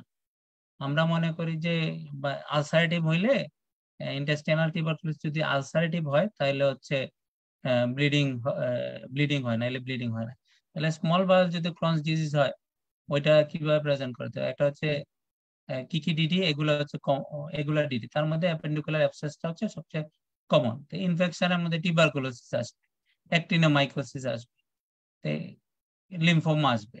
যদি আমার ওয়াটারি ডায়রিয়া নিয়ে আসে তার মানে তো আমার কাছে ক্রনস ডিজিজ মনে হচ্ছে, তাহলে ডিডিটা হচ্ছে আমার টিউবারকুলোসিস, তারপরে হচ্ছে লিম্ফোমা, এগুলো আসবে ডিডি, মানে ক্রনস ডিজিজের ডিডি। আর আইবিডির কিছু কমপ্লিকেশন আছে, যেমন লাইফ থ্রেটেনিং কোলনিক ইনফ্লামেশন, যেমন টক্সিক মেগাকোলন হয়, হেমোরেজ হইতে পারে, ফিস্টুলা হইতে পারে, ক্যান্সার হইতে পারে, এক্সট্রা ইন্টেস্টাইনাল কমপ্লিকেশন হইতে পারে। লাইফ থ্রেটেনিং যে কোলনিক ইনফ্লামেশন, এটা আমরা টক্সিক মেগাকোলন বলি, এটা সাধারণত ফার্স্ট অ্যাটাকেই প্রেজেন্টই করে কোলাইটিসে এইভাবে, যে সিভিয়ার অ্যাবডোমিনাল পেইন থাকলো, থাকলো, এটা নিয়ে প্রেজেন্ট করে। তাহলে আমরা যদি অ্যাবডোমিনাল একটা এক্সরে করি তাহলে ডাইলেটেড লুপ পাবো। এটা হচ্ছে কত, 6 সেন্টিমিটারের বেশি। এটা যদি 6 সেন্টিমিটারের বেশি হয় তাহলে হাই রিস্ক অফ পারফোরেশন থাকবে। আর ট্রিটমেন্ট মূলত হচ্ছে ওই সার্জিক্যাল, যদি সিভিয়ার কোলনিক ইনফ্লামেশন হয় সার্জিক্যাল। মূলত মেডিকেল আমি পরে আসবো, মেডিকেল ম্যানেজমেন্ট আছে, সার্জিক্যাল ম্যানেজমেন্ট আছে। হিমোরেজ কেন হইতে পারে? মেজর আর্টারি যদি ইনভলভমেন্ট হয় তখন হইতে পারে, এটা খুব রেয়ারে। আর এটা মোর কমন হচ্ছে ক্রনস ডিজিজে। ফিস্টুলা সাধারণত ক্রনস ডিজিজে কি কি হইতে পারে? এন্টেরো, ভিতরে খুব বেশি মনে রাখার দরকার নেই, এন্টেরো এন্টেরিক, এটাতে ডায়রিয়া হইতে পারে, ম্যাল অ্যাবজর্পশনের ফিচার নিতে হবে, ব্লাইন্ড লুপ সিনড্রোম নিয়ে আসতে পারে। এন্টেরোভেসিকুলার, এটা তো ইউরিনারি রিকারেন্ট ইউরিনারি ইনফেকশন নিয়ে আসছে একটা রোগীর, তার বাওয়েল অ্যাবনরমালিটি আছে, তখন আপনার এন্টেরোভেসিকুলার চিন্তা করলেন। এন্টেরো ভেজাইনাল যদি হয় তাহলে ভেজাইনাল ডিসচার্জ থাকবে, ফাউল ডিসচার্জ। ক্যান্সার হইতে পারে, ক্যান্সার সাধারণত কাদের হয়? আলসারেটিভ কোলাইটিসে। কেন হয়? ডিসপ্লেসিয়া হয়, ক্যান্সার ইনক্রিজ ডিউরেশন আর হচ্ছে এক্সটেন্ড অফ দ্য ক্রনিক ইনফ্লামেশনের জন্য। ট্রিটমেন্ট কি করব? 5 অ্যামাইনো স্যালিসিলিক অ্যাসিড দিলে মানে এটা রিডিউস করে ডিসপ্লাসিয়াটা, নিউপ্লাসিয়াটাকে। আর এখানে কিছু ডাটা আছে, ডাটাগুলো ডেভিডসনের ডাটা, ডেভিডসন থেকে নেওয়া হয়েছে। আর কি কি থেরাপি দিতে পারি আমরা? হচ্ছে টার্গেট, মানে আর কি কি অপশন আছে যে কোলনিক ক্যান্সার মনে আছে, তাহলে লং স্ট্যান্ডিং যদি কোলাইটিস থাকে কোনো রোগীর, তাহলে হচ্ছে আমরা প্রোগ্রাম 8 বছর পরে তার আইবিডি ডেভেলপ করার 8 বছর পরে, মানে আলসারেটিভ কোলাইটিস 8 বছর পরে আমরা প্রোগ্রাম করব সার্ভিলেন্সের জন্য, মানে খুঁজবো কিভাবে খুঁজবো। যদি প্রাইমারি, তার সাথে যদি প্রাইমারি স্ক্লেরোজিং কোলাঞ্জাইটিস থাকে তাহলে হচ্ছে আমরা কোলোনোস্কোপিক্যালি খুঁজতে থাকবো 8 বছর পরে। আর কিছু আছে টার্গেটেড বায়োপসি, এটাও পরে ইনভেস্টিগেশনের মধ্যেও আছে। এটা সাধারণত টার্গেটেড বায়োপসিটা আগে করা হইতো যে কোলোনোস্কোপি করতো, কিছু জায়গা থেকে বায়োপসি করতো। এখন ইন্ডিগো ক্রিম দেওয়া হয়, কোলোনোস্কোপি দিয়ে ওইটার মধ্যে স্টেইন করা হয়, অথবা মিথাইলিন ব্লু স্টেইন দেওয়া হয়।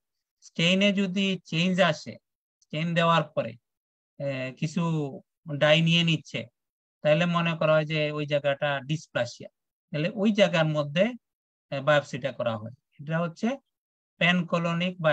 প্যানকোলনিক ক্রোমোএন্ডোস্কোপি। এটা করার পরে ওই জায়গা থেকে শুধু বায়োপসি নেওয়া হয়। এটা আগে 10 সেন্টিমিটার পর পরই বায়োপসি নেওয়া হইতো, এটা রুটিনলি এখন নেওয়া হয় না, এটা দিয়ে টার্গেটেড বায়োপসি করা হয়। ইন্ডিগো ক্রাইম বা মিথাইলিন ব্লু দিয়ে দেখা হয় কোন জায়গায় ডাইটা নিচ্ছে। এটার কারণে আমাদের ওই যে দেখা যায় যে 10 সেন্টিমিটার পর পর বায়োপসি নেওয়া যায় না। আর এটারে এলাও করে হাই, মিডিয়াম, লো রিস্ক গ্রুপটারে আমরা আলাদা করতে পারি, যেটা ডাই নেয় না, তো লো রিস্ক, মিডিয়াম নিল ইয়েটা। আবার ফ্যামিলি হিস্ট্রিও দেখতে হয়, এটার জন্য ইম্পর্টেন্ট। আর এটা যদি ডিসপ্লাসিয়া খুব বেশি দেখা যায় এটাতে, তাহলে হচ্ছে প্যান প্রক্টোকোলেক্টমি করা হয়। এক্সট্রা ইন্টেস্টাইনাল ম্যানিফেস্টেশন, এটা খুব খুব ইম্পর্টেন্ট। এটা সাধারণত অস্পির জন্য ইম্পর্টেন্ট। যেমন এটা দেখেন যে দুইটা ভাগে ভাগ করছে, এটা রেড, এটা ব্লু। রেডটা কিন্তু সবচেয়ে ইম্পর্টেন্ট, মানে অ্যাক্টিভ ফেজে আমরা কি কি পাই। আর এটা হচ্ছে unrelated to inflammatory bowel disease, কি কি থাকতে পারে আমার একটা, মানে অ্যাসোসিয়েশন কি কি হইতে পারে এটা। আর এটা হচ্ছে অ্যাক্টিভ ফেজে শুধু পাওয়া যায়, এটা ইম্পর্টেন্ট। এটা জানা, যেমন আমার চোখে তিনটা, কনজাংটিভাইটিস, আর এটিস, ইপিসক্লেরাইটিস, এটা দিয়ে একটা ফিচার বানাইতে পারে।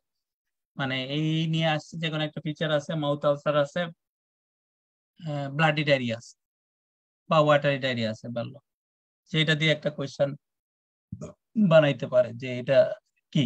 তখন হয়তো আইবিডি লিখতে হবে, ওইটার ইনভেস্টিগেশন চাইতে পারে, ট্রিটমেন্ট চাইতে পারে। তারপর মাউথ আলসার হয়, তারপর হচ্ছে ফ্যাটি লিভারে যেটা হয়, লিভার অ্যাবসেস, ফ্যাটি লিভার, দুইটাই কিন্তু পাওয়া যায়, লিভার অ্যাবসেস আর হচ্ছে পোর্টাল পাইমিয়া। আর মেসেন্ট্রি যদি ইনভলভ হয়, mesenteric R portal when thrombosis, তাহলে এখানে কিন্তু একটা রোগী অ্যাকিউট পেইন নিয়ে আসতে পারে, দিয়ে দিল যেমন ফিচার যে আইবিডির মতো ফিচার, কিন্তু একটা ওই মেসেন্ট্রিক বা পোর্টাল ভেন থ্রম্বোসিসের কিছু ফিচার দিয়ে দিল ইচ্ছা করে, যে খুব পেট ব্যথা নিয়ে আসে এইটাই, তো খুঁজে না পাইলে এটা কিন্তু আইবিডি দিয়ে মিলানো যায় যে এটা mesenteric and portal when thrombosis, মানে আইবিডি কমপ্লিকেটিং মেসেন্ট্রিক বা পোর্টাল ভেন থ্রম্বোসিস। আবার রোগীটা ডিবিডি হিসাবে প্রেজেন্ট করতে পারে, বা অ্যাক্টিভ ফেজে ডিবিডি পাওয়া যেতে পারে। লার্জ জয়েন্ট আর্থ্রাইটিস থাকে, ইরেথেমা নোডোসাম থাকে, পায়োডার্মা গ্যাংগ্রিওসাম। স্কিনের মধ্যে এটা স্কিনের মধ্যে যদি আপনি ধরেন স্কিন ভেসেল সব মিলে 3টা, ভেনাস থ্রম্বোসিস। এইভাবে মনে রাখলে মনে থাকবে যে লিভারে 2টা, ইয়েতে 2টা, এখানে 2টা, তাহলে মনে থাকবে। আর আনরিলেটেড গুলো হচ্ছে মূলত হচ্ছে কি কি থাকতে পারে, এটা কোনো অ্যাক্টিভিটির সাথে ইম্পর্টেন্ট না, যে এই আইবিডির সাথে এটা থাকতে পারে। অটোইমিউন হেপাটাইটিস যখন ইনভেস্টিগেশন করবেন, অটোইমিউন হেপাটাইটিস এর ইনভেস্টিগেশন করবেন, প্রাইমারি স্ক্লেরোজিং কোলাঞ্জাইটিস আছেন কিনা, খুঁজবেন, কোলাঞ্জিও কার্সিনোমা আছে কিনা খুঁজবেন, গল স্টোন আছে কিনা একটা আল্ট্রাসাউন্ড করবেন, অ্যামাইলোইডোসিস অক্সালেট ক্যালকুলাই মানে অক্সালেট ক্যালকুলাই, তারপর হচ্ছে স্যাক্রোইলিয়াইটিস বা অ্যাঙ্কাইলোজিং স্পন্ডালাইটিস মানে এন্ট্রোপ্যাথিক আর্থ্রাইটিস যেটা আমরা বলি, বা অ্যাঙ্কাইলোজিং স্পন্ডালাইটিস থাকতে পারে। তারপর হচ্ছে মেটাবলিক বন্ডিস, এটা হচ্ছে ডিজিজ অ্যাক্টিভিটির সাথে রিলেটেড না, আইবিডির সাথে থাকতে পারে কিন্তু অ্যাক্টিভিটির সাথে না, মানে অ্যাক্টিভ ফেজে না, যে কোনো ফেজে থাকতে পারে। আর এটা শুধু অ্যাক্টিভ ফেজে থাকবে, এটা নট নেসেসারি যে অ্যাক্টিভ ফেজে এগুলা থাকবে না, অ্যাক্টিভ ফেজে কিন্তু এগুলো থাকতে পারে। কিন্তু যদি বলা হয় অ্যাক্টিভ ফেজে কি চায়, এটা লিখবেন অস্পিদের সাথে, এটাও লিখে দিবেন। অ্যাক্টিভ ফেজে যে এটা থাকতে পারবে না এটা কিন্তু বলা নাই।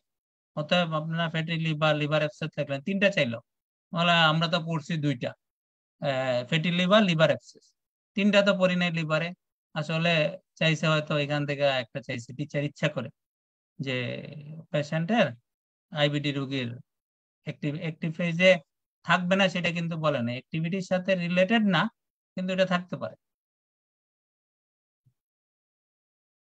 আচ্ছা, ইনভেস্টিগেশন আমরা এইম কি? To confirm the diagnosis, define the distribution and activity, কতটুকু ডিস্ট্রিবিউটেড আছে এবং তার অ্যাক্টিভিটি সিভিয়ার না ইয়ে আইডেন্টিফাই কোনো কমপ্লিকেশন। রুটিন কিছু ইনভেস্টিগেশন করবো, ফুল ব্লাড কাউন্ট করলে আমরা অ্যানিমিয়া পাবো, ইএসআর বেশি পাওয়া যাবে। অ্যানিমিয়াটা সাধারণত 2টা কারণে, ব্লিডিং এর জন্য হইতে পারে, ম্যালঅ্যাবসর্পশনের জন্য হইতে পারে, মানে বোথ আয়রন এন্ড মানে মেগালোব্লাস্টিক অ্যানিমিয়া বা আয়রন ডেফিসিয়েন্সি, 2টাই হইতে পারে। ইএসআর সিআরপি হচ্ছে রেইজ থাকবে, সিরাম অ্যালবুমিন কনসেন্ট্রেশন কম পাওয়া যাবে কারণ এটা প্রোটিন লুজিং এন্টেরোপ্যাথি হয়।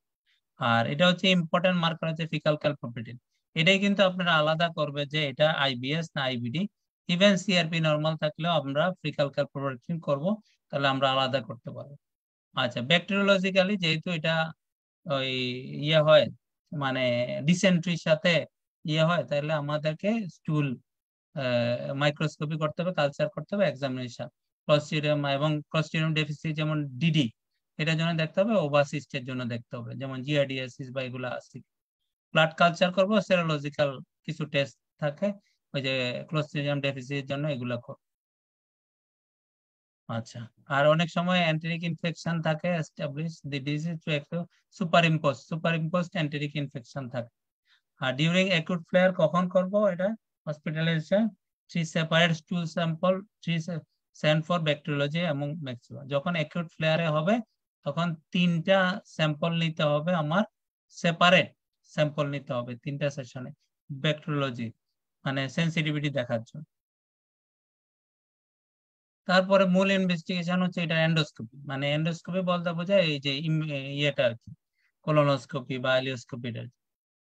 যদি ডায়রিয়া, যাতে রেজিস্ট ইনফ্লামেটরি মার্কার মানে সিআরপি এগুলো অ্যালার্ম ফিচার থাকে, weight loss, rectal bleeding, anaemia থাকে, তাহলে আমরা আইলিওস কোলোনোস্কোপি মানে আইলিয়ামও দেখবো, কোলনও দেখবো।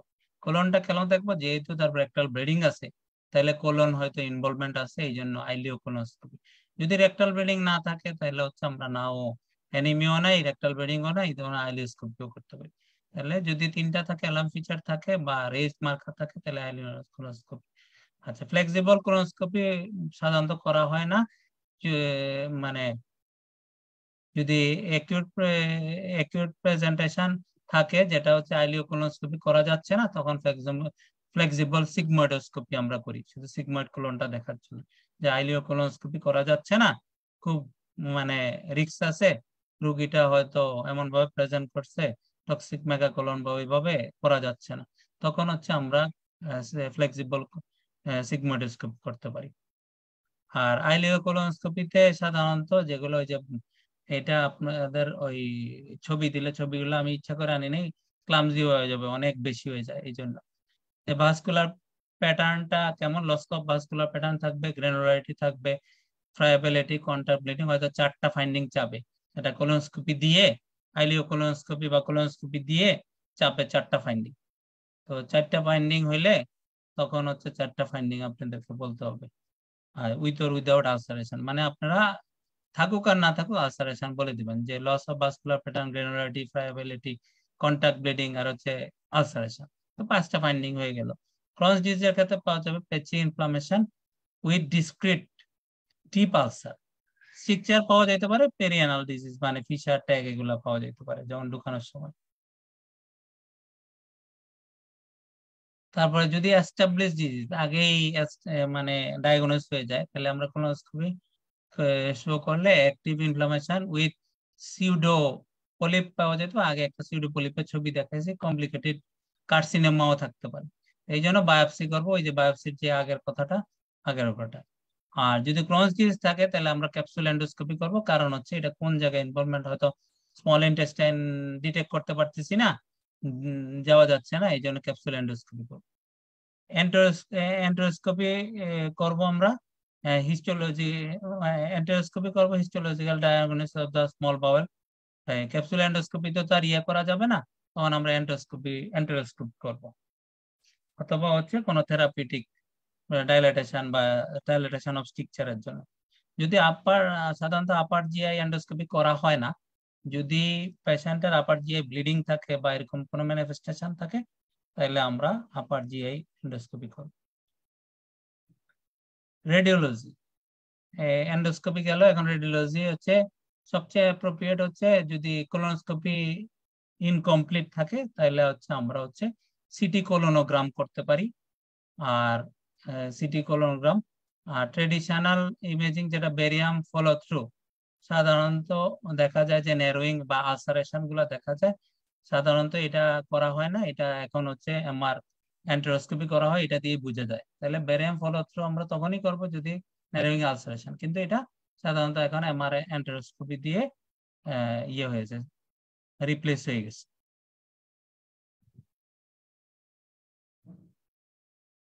তারপর প্লেন অ্যাবডোমিনাল এক্সরে, আসলে অ্যাকিউট যদি সিভিয়ার হয় মানে টক্সিক মেগালোকলন থাকে, তখনই আমরা করি। ডাইলাটেশন পাওয়া যেতে পারে, মিগোসাল ইডিমা, থাম প্রিন্টিং আর কি যেটাকে আমরা বলি, পারফোরেশন পাওয়া যেতে পারে, একটা পেটের এক্সরে করলে পারফোরেশন পাওয়া যেতে পারে। আর ফিকাল লোডিং অনেক সময় হয়, ফিকাল লোড হয়ে আছে।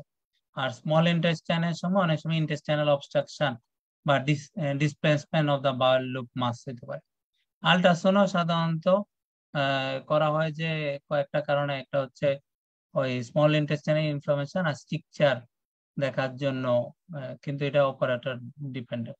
সিটি অ্যাবডোমেনের রোল মানে হোল অ্যাবডোমেনের রোল আসলে কম, সাধারণত কোনো কমপ্লিকেশন ডেভেলপ করলে, যে পোর্টাল ভেন থ্রম্বোসিস ওখান থেকে অন্য কিছু হচ্ছে, তখন হচ্ছে দেখার জন্য সিটি উইথ কন্ট্রাস্ট বা এগুলা করা হয় আর কি। আচ্ছা, ম্যানেজমেন্ট আপনাদেরকে ক্লামজি লাগতেছে, একটু রিক্যাপিচুলেট হইলো আর কি। না ঠিক আছে ভাইয়া। তৈরি করতে না, আমারও তৈরি করতে খুব কষ্ট হয়েছে, কারণ অনেক বড় টপিকস তো, মানে দেখা যায় ছোট কিন্তু অনেক বড় টপিকস আসলে। ক্লামজি লাগলে বলবেন, একটু তাড়াতাড়ি বলছি, কারণ নাহলে শেষ করা যাবে না অনেকক্ষণ। ঠিক আছে, এভাবে চলো। তাহলে আইবিডির ম্যানেজমেন্টটাও ওই ইয়ের মতো, ইনফেক্টিভ এন্ডোকার্ডিটিস এর মতো, মানে এখানে ওই অনেকেরই রোল আছে আসলে, মাল্টিডিসিপ্লিনারি টিম অ্যাপ্রোচ লাগে এখানেও। যেমন একজন ফিজিশিয়ান, এখানেও কিন্তু এটা ডেভিডসনের কথাই, ফিজিশিয়ান, সার্জন, রেডিওলজিস্ট লাগে, নার্স। একটা এক্সরে না বুঝতে পারলে কিন্তু আপনি এখানে ডায়াগনোস করতে পারবেন না। একটা ফিজিশিয়ান লাগবে, ফিজিশিয়ান তো মাস্ট প্রথমে। সার্জন, সার্জারি লাগতে পারে যে কোনো স্টেজে, আইবিডির যে কোনো একটা স্টেজে, বিশেষ করে ক্রনিক ডিজিজে লাগতে পারে, আলসারেটিভ কোলাইটিসেও লাগতে পারে। ইভেন আলসারেটিভ কোলাইটিস যেমন ট্রিটমেন্ট করলে ভালো হয়ে যায়, ক্রনিক ডিজিজ তো ট্রিটমেন্ট করলে ভালো হয় না। স্পেশালাইজ নার্স লাগবে, ডায়েটিশিয়ান লাগবে, কারণ তার ডায়েটারি অ্যাডভাইস লাগবে, বিশেষ করে ক্রনিক ডিজিজের জন্য। এটা যেহেতু লাইফ লং একটা কন্ডিশন, মানে অন্যান্য কন্ডিশনের জন্য সাইকোলজিক্যাল সাপোর্ট গুলা দিতে হবে। আর বাকিগুলা কি কি এইম, প্রথমে হচ্ছে আমরা যে কোনো একটা, এটা যেহেতু ক্রনিক ডিজিজ, যে কোনো ক্রনিক ডিজিজের মধ্যে এইমটা হবে হচ্ছে ইনডিউস রেমিশন বা ইন্ডাকশন অফ রেমিশন। তারপরে মেনটেনেন্স করব রেমিশনটাকে, কোনো বাউল ড্যামেজ হইতে দিব না। আর ডিটেকশন করবো ডিসপ্লাসিয়া বা কার্সিনোমা হচ্ছে কিনা। আর কোনো পেশেন্ট সার্জারির ইন্ডিকেশন আছে কিনা। রোগী কমপ্লেন করতেছে, আমরা গুরুত্ব দিচ্ছি না, এটা করা যাবে না ক্রনিক ডিজিজের ক্ষেত্রে। মানে যে কোনো একটা কমপ্লেন করলে সেটা গুরুত্ব সহকারে দেখে আপনাদের জন্য মুখস্থ রাখতে হবে। মানে ইন্ডাকশন অফ রেমিশন আপনি যদি উভয়ভাবে রাখবেন, মেনটেন্যান্স অফ রেমিশন, কোনো বাউল ড্যামেজ প্রিভেনশন ও বাউল ড্যামেজটাকে প্রিভেন্ট করতে হবে। আর হচ্ছে ডিসপ্লাসিয়া আর হচ্ছে কার্সিনোমা, মানে ডিটেক্ট ডিসপ্লাসিয়া, প্রিভেন্ট কার্সিনোমা। মানে ডিসপ্লাসিয়ার সময় ডিটেক্ট করে ফেলতে হবে, কার্সিনোমাটা হইতে দেওয়া যাবে না। ডিসপ্লাসিয়া হইলে আমরা সার্জারি করে ফেলবো।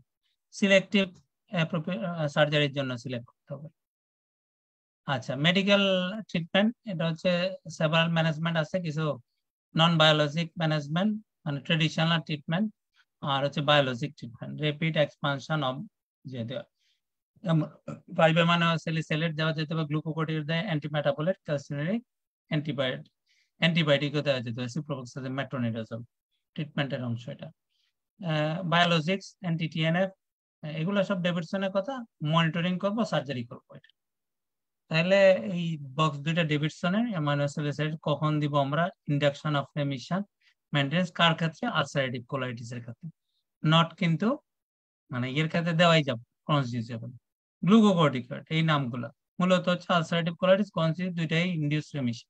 তাহলে রেমিশনের ক্ষেত্রে দুইটা, আলসারেটিভ কোলাইটিসে দুইটাই দেওয়া যায়, এখানে হচ্ছে একটা শুধু। আর অ্যান্টিমেটাবোলাইটস মেইনটেনেন্স থেরাপি মূল্যে দেওয়া হয় আলসারেটিভ কোলাইটিস, আর মেথোট্রেক্সেটটা শুধু ক্রনিক। ওই যে আমরা প্রথম বক্সে পড়ছি ওইখানে। ক্যালসিনিক, সাইক্লোস্পোরিন, সাধারণত সিভিয়ার আলসারেটিভ কোলাইটিস মানে টক্সিক মেগাকোলন, যেটা রিফ্র্যাক্টরি টু গ্লুকোকর্টিকয়েড, গ্লুকোকর্টিকয়েড দেওয়ার পরে কাজ করে। মানে এই বক্স যদি আপনি পড়েন বক্স গুলা, তাহলে কিন্তু আপনার অনেক পড়া হয়ে যাচ্ছে। অ্যান্টিবায়োটিক, সিপ্রোফ্লক্সাসিন কখন দিব? ইন্ডিকেশন আছে যে পেরিয়ানাল ক্রনিক ডিজিজ বা পাউচাইটিস, পাউচাইটিস না প্রক্টাইটিস আমি জানি না, পাউচাইটিস ডেভিডসন এইভাবে লেখা আছে। আচ্ছা, বায়োলজিক্যাল এজেন্ট কখন দিব? অ্যান্টি-টিএনএফ যেমন ইনফ্লেক্সিম্যাব।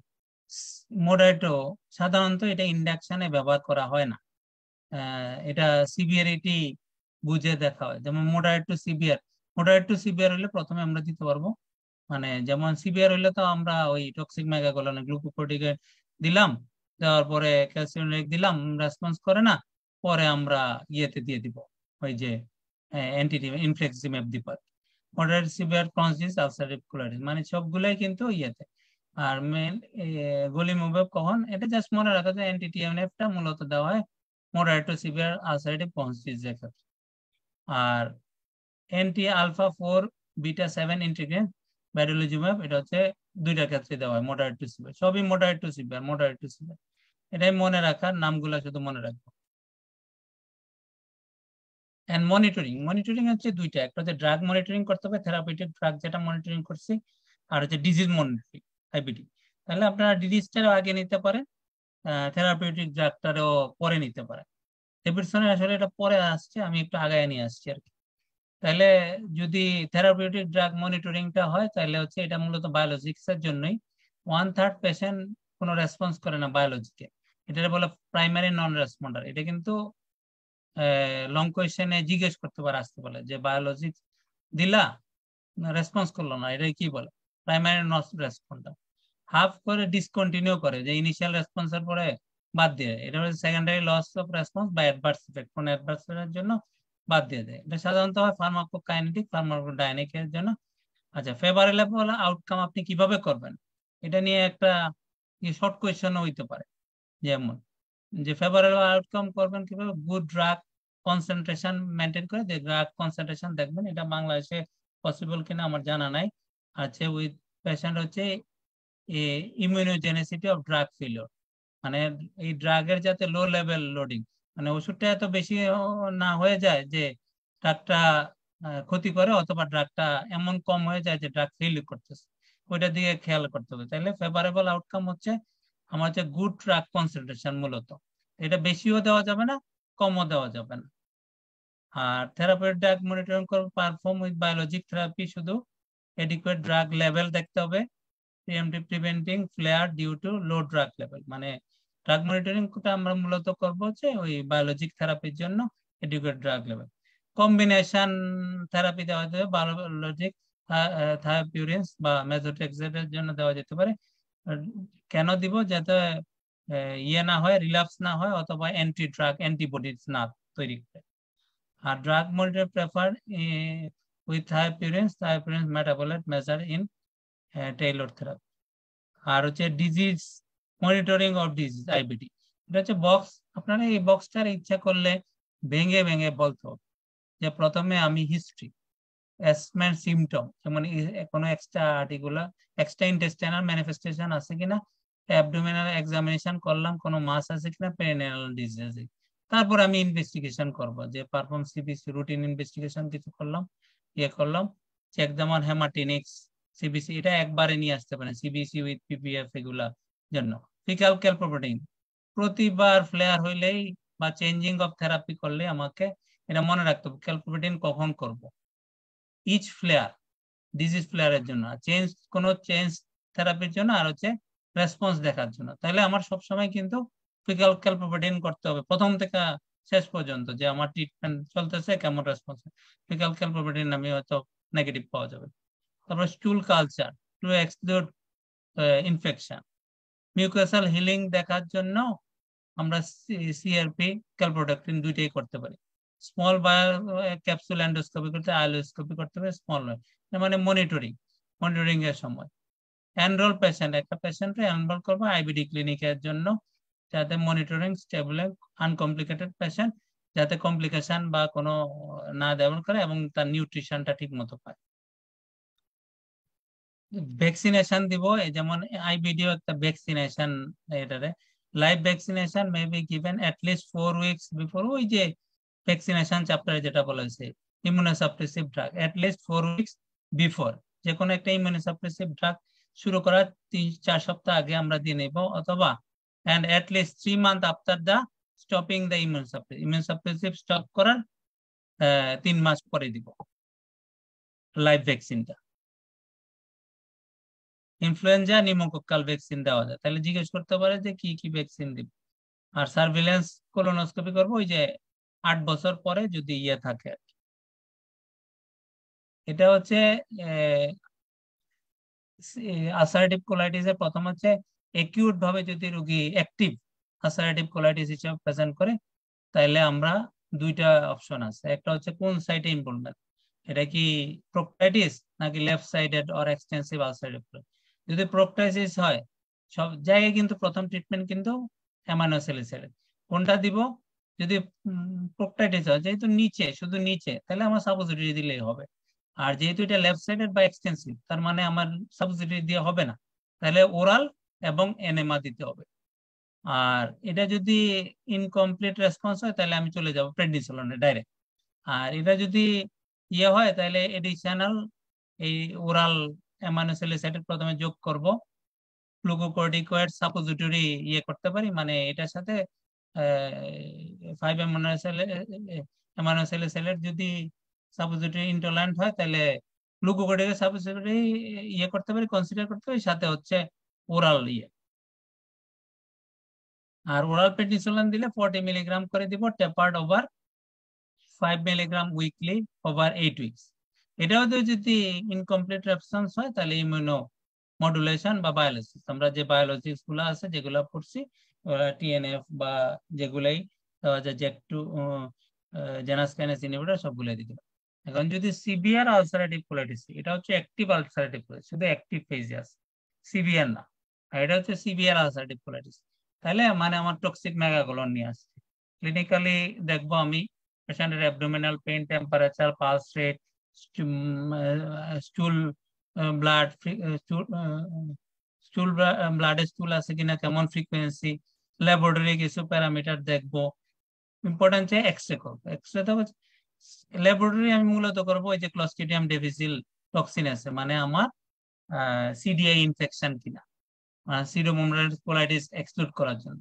এক্সরে করলে তো দুই জায়গায় একই রকম পাওয়া যাবে, এই জন্য আমরা টক্সিনটা দেখে নিব।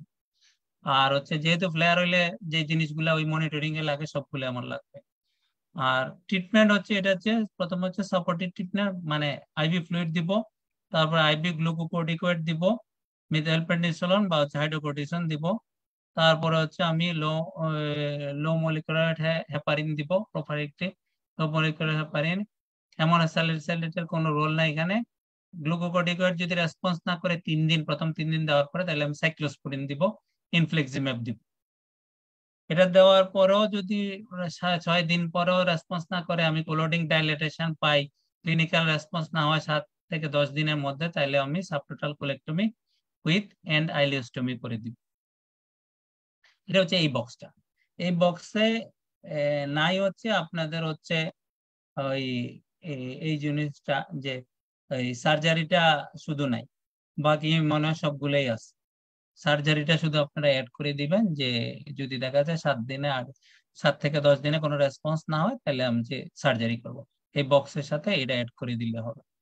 ঠিক আছে, এই যে give antibiotic until anti infection is excluded, excluded না করা পর্যন্ত আমি অ্যান্টিবায়োটিক দিব, এক্সক্লুডেড হয়ে গেলে আমি বন্ধ করে দিব যে অ্যান্টিবায়োটিক নেই। এই জন্য স্টুল কালচার করাইতে হবে।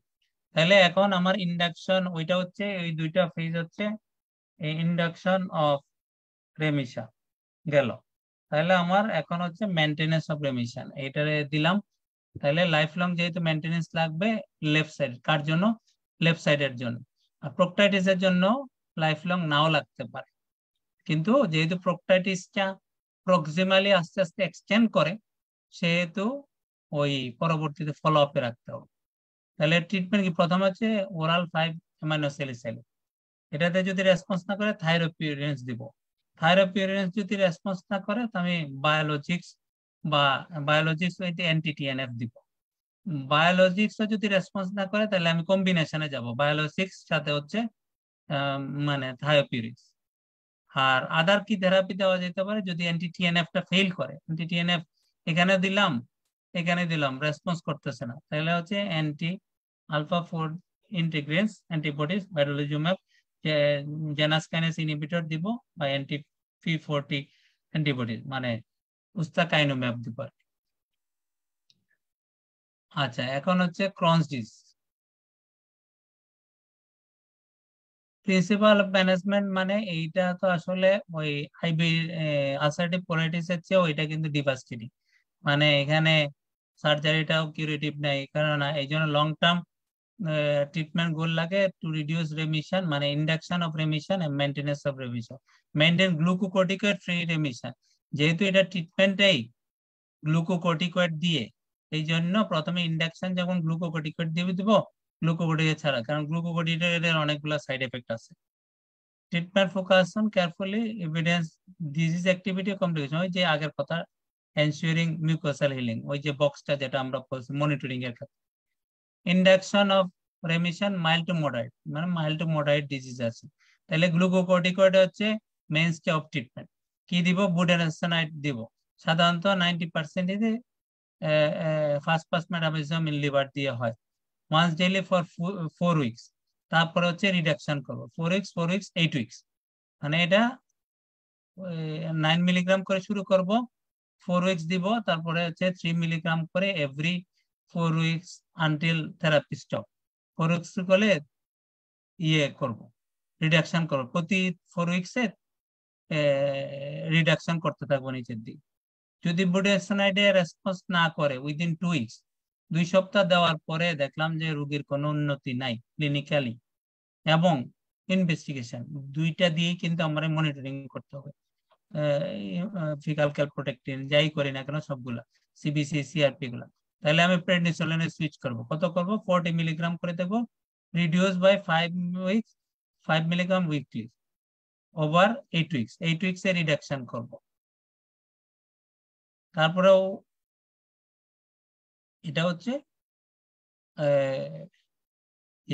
আর অল্টারনেটিভ থেরাপি দিতে পারি, যে গ্লুকোকর্টিকয়েড দিব না আমি কোনো কারণে, গ্লুকোকর্টিকয়েড রোগী দিতে চাচ্ছে না, তাইলে হচ্ছে আমি এন্টারাল নিউট্রিশন করব উইথ অ্যান এলিমেন্টাল আর হচ্ছে পলিমারিক ডায়েট দিয়ে। এই দুই ডায়েটে কাদের ক্ষেত্রে দেওয়া হয়? সাধারণত চিলড্রেনের ক্ষেত্রে। চিলড্রেনের ক্ষেত্রে ইকুয়ালি এফিকেসি, কারণ চিলড্রেন অনেক সময় দেখা যায় যে গ্লুকোকর্টিকয়েড নিতে চায় না, এই জন্য। আর আরেকটা হচ্ছে resting of the gut, resting of the gut আর হচ্ছে এক্সিলেন্ট নিউট্রিশন। গাটে রেস্ট দিব, মানে আমি আইভি ইচ্ছা করলে এই অ্যাকিউট ফেজে আইভি নিউট্রিশন দিতে পারি, হচ্ছে এক্সপ্লেনেশন করতে হবে। Induction of remission in severe disease, প্রথমে সিস্টেমিক গ্লুকোকর্টিকয়েড দিব, সিস্টেমিক গ্লুকোকয়েডে যদি রেসপন্স না করে তাহলে হচ্ছে আমি সিভিয়ার ডিজিজ থাকে তাহলে সিস্টেমিক, যদি এগুলাতে রেসপন্স না করে বা কোনো কমপ্লিকেশন থাকে, যে পারফোরেটিং কমপ্লিকেশন অ্যাবসেস থাকে, তাহলে হচ্ছে আমি বায়োলজিক্স দিব, ওই যে 3টা অ্যান্টি-টিএনএফ আলফা, যে জেনাস কাইনেজ ইনহিবিটর ছাড়া বাকি জেনাস কাইনেজও দেওয়া যাবে। ডেভিডসনের 3টা লেখা আছে, এই জন্য 3টা, মানে আমরা 4টা বায়োলজিক্সই দিতে পারি।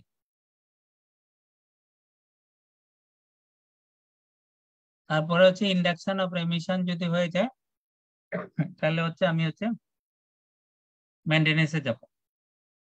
মেনটেনেন্সের জন্য মানে আমাদের যেহেতু মেনটেনেন্সটা ইম্পর্টেন্ট হচ্ছে গ্লুকোকর্টিকয়েড ফ্রি মেনটেনেন্স, তাহলে আমরা মূলত গ্লুকোকর্টিকয়েড দিব না, আমরা দিব হচ্ছে থায়োপিউরিন, মানে প্রথমে অ্যাজাথায়োপ্রিন দিব, অথবা ক্রনস ডিজিজের ক্ষেত্রে মেথোট্রেক্সেট। এটা কিন্তু আলসারেটিভ কোলাইটিসে দেওয়া হয় না, শুধু হচ্ছে ইয়েতে। মেথোট্রেক্সেটটা দিতে পারি, থায়োপিউরিন অথবা মেথোট্রেক্সেট। মেথোট্রেক্সেট আমরা ইনজেকশনও দিতে পারবো, আবার হচ্ছে ওরালও দিতে পারবো। ইনজেকশনের বায়োবিলিটি বেশি, যেহেতু ওরালে লস হয়, ইয়েতে লস, ইন্টেস্টাইনে লস হয়। আর যদি রিফ্র্যাক্টরি থাকে এই থায়োপিউরিন বা মেথোট্রেক্সেট, তাহলে আমরা বায়োলজিক্স দিব। বায়োলজিক যে কোনোটাই দেওয়া যায়, মূলত 3টা বলছে। যদি এটাতেও রেসপন্স না করে তাহলে আমরা কম্বিনেশন ওই আগেরটার মতো ইনফ্লিক্সিমাব থায়োপিউরিন দিতে পারবো। যদি তারপরেও রোগীর রেসপন্স না করে গ্লুকোকর্টিকয়েড দরকার হয়, তাহলে আমি গ্লুকোকর্টিকয়েড করব। আর হচ্ছে যদি সার্জারি লাগে, যে এমনই অবস্থা রোগীর গ্লুকোকর্টিকয়েড দেওয়া লাগতেছে, তাহলে সার্জারি লাগবে কিনা আমাদেরকে খুঁজে দেখতে হবে, তাহলে সার্জারি দিতে হবে।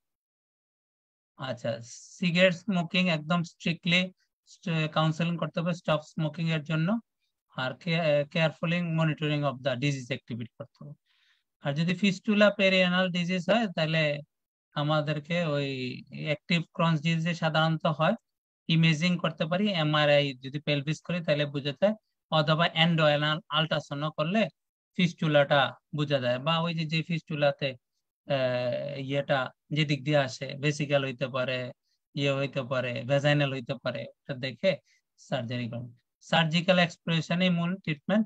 এখানে গ্লুকোকর্টিকয়েড ইনএফেক্টিভ, অ্যান্টিবায়োটিক দিব আমরা, মেট্রোনিডাজোল বা সিপ্রোফ্লক্সাসিন দিব ওই যে প্রোক্টাইটিস বা ফিস্টুলা ইয়ের জন্য। আর ক্রনিক ডিজিজের ক্ষেত্রে থায়োপিউরিন, ফিস্টুলা আছে ক্রনিক ডিজিজ, থায়োপিউরিন দেওয়া যেতে পারে, কিন্তু এটা কোনো হেল্প করে না। সাধারণত টিএনএফ টা দিলে ফিস্টুলাটা হিল হয় বা পেরিয়ানাল ডিজিজটা হিল হয়। আর যদি রিফ্র্যাক্টরি থাকে পেরিয়ানাল ডিজিজ, তাহলে প্রোটেক্টমি বা ফিকাল ডাইভারশন করতে পারবো উইথ আপস্ট্রিম স্টোমা দিয়ে। এটা হচ্ছে ওই এনটিটিএনএফটা কিভাবে দেওয়া যায়, এটা বক্সের, ওই বক্স থেকে এটা দেখে নেবেন, এটা এমন ইম্পর্টেন্ট কিছু না, ওই ডোজ টোজ দেওয়া আছে।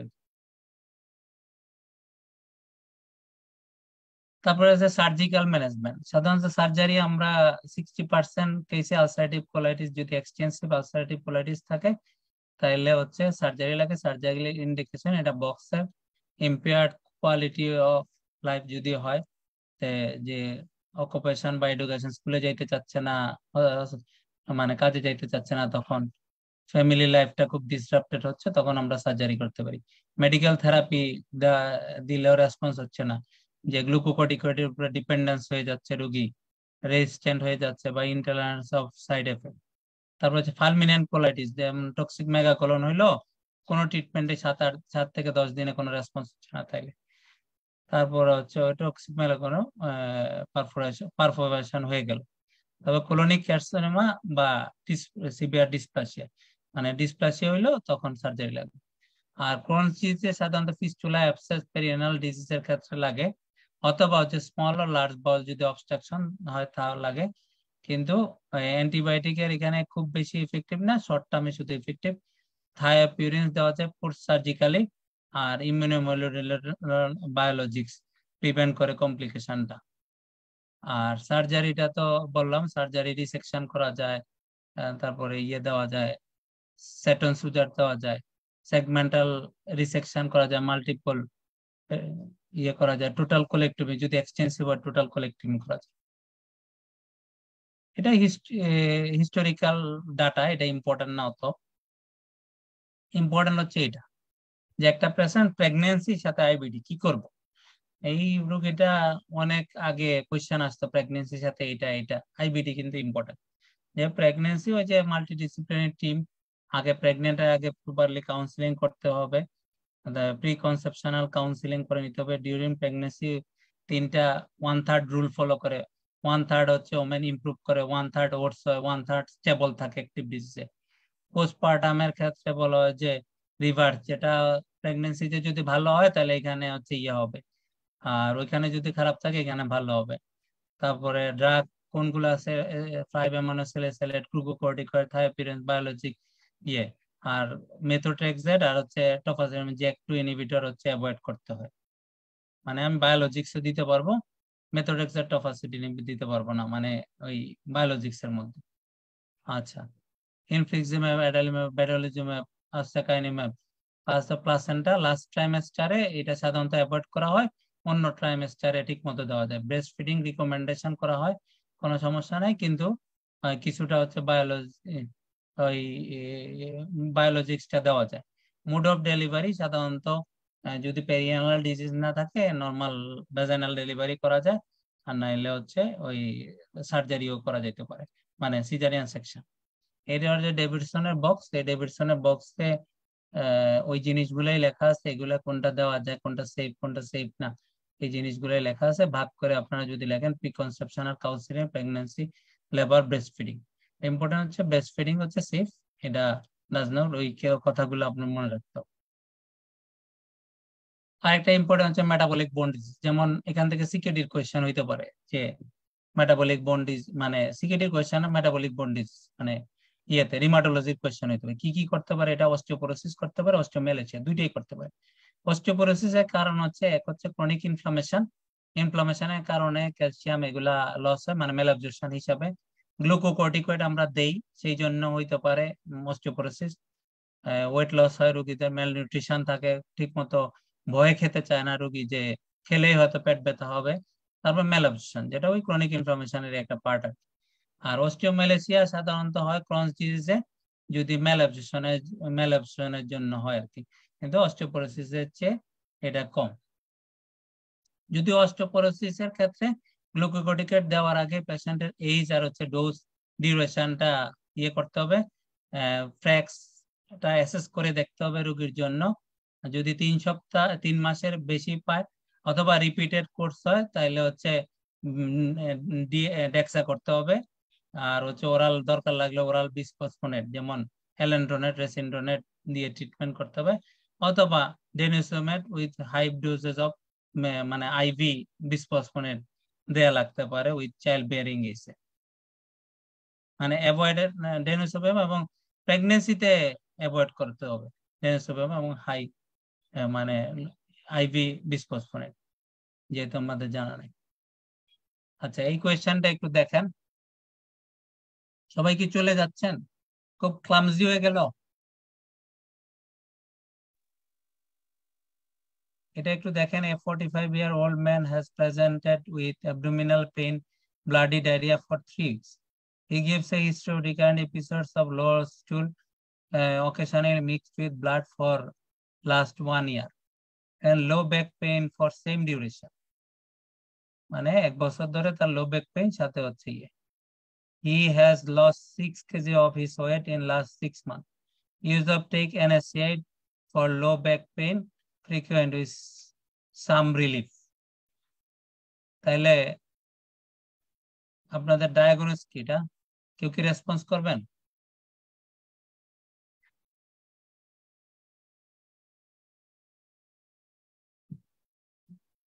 আছেন কেউ? জি, আইবিডি। হ্যালো হ্যালো, বোঝা যাচ্ছে না।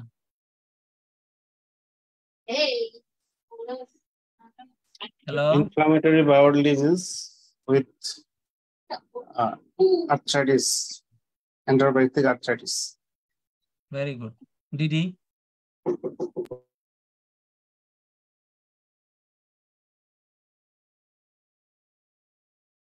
এটা তো প্রফেশনাল ডায়াগনোস ছিল বা মোস্ট লাইকলি। ডিডি লিখবেন না, এটা শুধু একটা ডায়াগনোস লিখবেন।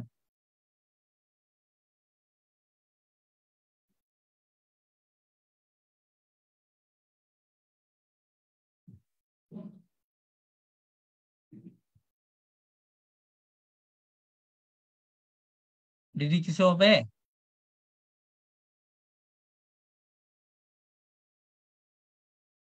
হুম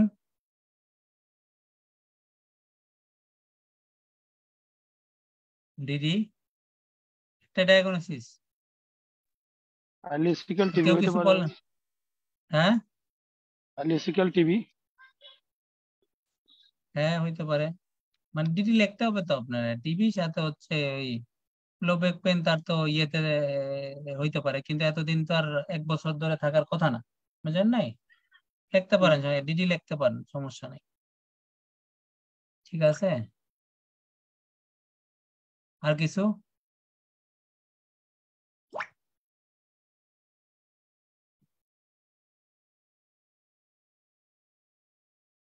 একটা তো বললেন যে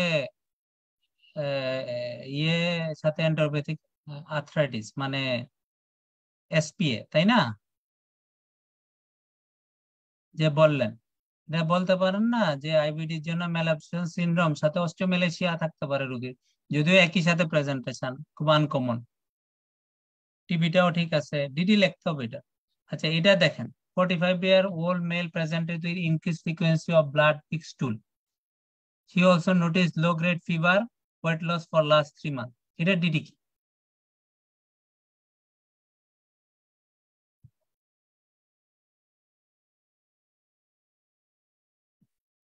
বলবেন? যে এটাও ইনফ্লামেটরি বাউল ডিজিজ সাথে হচ্ছে ইন্টেস্টিনাল টিউবারকুলোসিস। মানে এটা ডিডি আসবে, এটা আর ইয়ে লেখা যাবে না, এটা ওই যে প্রভিশনাল ডায়াগনোস লেখা যাবে না, কেন? তার হচ্ছে ক্লু কম দিছে তো, ক্লু যদি আরো বেশি দিত তাহলে হয়তো লেখা যেত। তাহলে এটা ডিডি কি কি আসবে? একটা হচ্ছে ইন্টেস্টিনাল টিউবারকুলোসিস, তারপরে আইবিডি, আর ইনফ্লামেটরি বাউল ডিজিজ। আর GI malignancy, হ্যাঁ gastrointestinal malignancy, হ্যাঁ গ্যাস্ট্রোইন্টেস্টাইনাল ম্যালাইসিস, কোনটা? Colonic carcinoma. Colonic carcinoma specific করে নিতে হবে, আমার ইন্টেস্টাইনাল ম্যালাইসিস ব্যাক কথা না লিখে আমরা কোলোনিক কার্সিনোমা লিখতে পারেন, কোনো সমস্যা নেই। ডিডি তো লাস্ট থাকবে, কোনো সমস্যা নেই। আর কিছু কি আসবে? আমার কাছে 3টাই মনে হয়েছে, আমি আর কিছু মনে রাখিনি। আচ্ছা আমি 3টাই রেখেছি, জানি না, মানে বাংলাদেশের পার্সপেক্টিভে হচ্ছে ইন্টেস্টিনাল টিউবারকুলোসিস প্রথম, কিন্তু আলসারেটিভ টাইপ কিন্তু খুব কমন না, বুঝা গেছে? আলসারেটিভ টাইপের চেয়ে অন্যটা কমন, মানে ওয়াটারি ডায়রিয়াটা কমন, ব্লাডি ডায়রিয়াটা কিন্তু ইন্টেস্টাইনাল, বরং আপনি ইনফ্লামেটরি বাউল ডিজিজ 1 নম্বরে রাখলেও কোনো সমস্যা নেই, কিন্তু বাংলাদেশের প্রেক্ষাপটে টিচাররা চাবে যে ইন্টেস্টাইনাল টিউবারকুলোসিস, আর ইন্টেস্টাইনাল ম্যালিগন্যান্সি না রেখে কোলনিক কার্সিনোমা ডাইরেক্ট লেখেন, কারণ কোলনিক কার্সিনোমা ডাইরেক্টলি লিখতে পারেন, কোনো সমস্যা নেই, যদিও 3 মাস, তারপর আনকমন হিসেবে লিখতে পারেন। তাহলে এটা প্রেজেন্টেশন, এটা কিভাবে ভাঙবেন ডিডিটারে অ্যানালাইসিস, তাহলে ওই যে আপনি কোলনের যদি blood mixed to stool cramping, এখানে কিন্তু সবগুলো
আসসালামু আলাইকুম।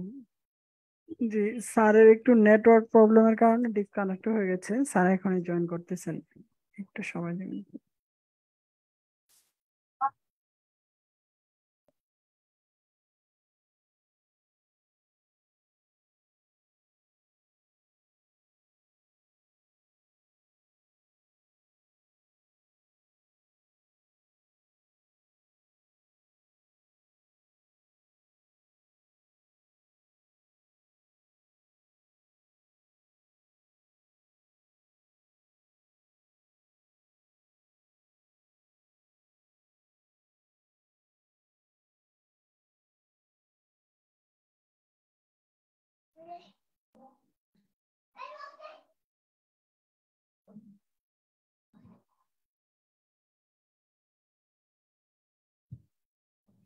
সরি, আমি ডিসকানেক্টেড হয়ে গেছি, আমার নেট চলে গেছে।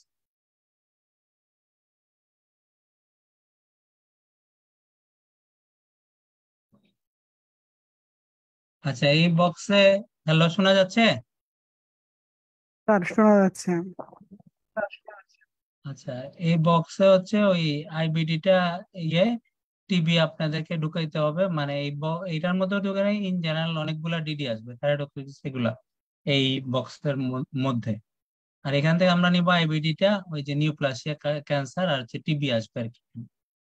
আরো কারো যদি ডিডি মনে হয় এটাতে ডিডি হবে, আমার কাছে মনে হচ্ছে এই তিনটেই দিয়ে আমি এক্সপ্লেন করতে পারবো।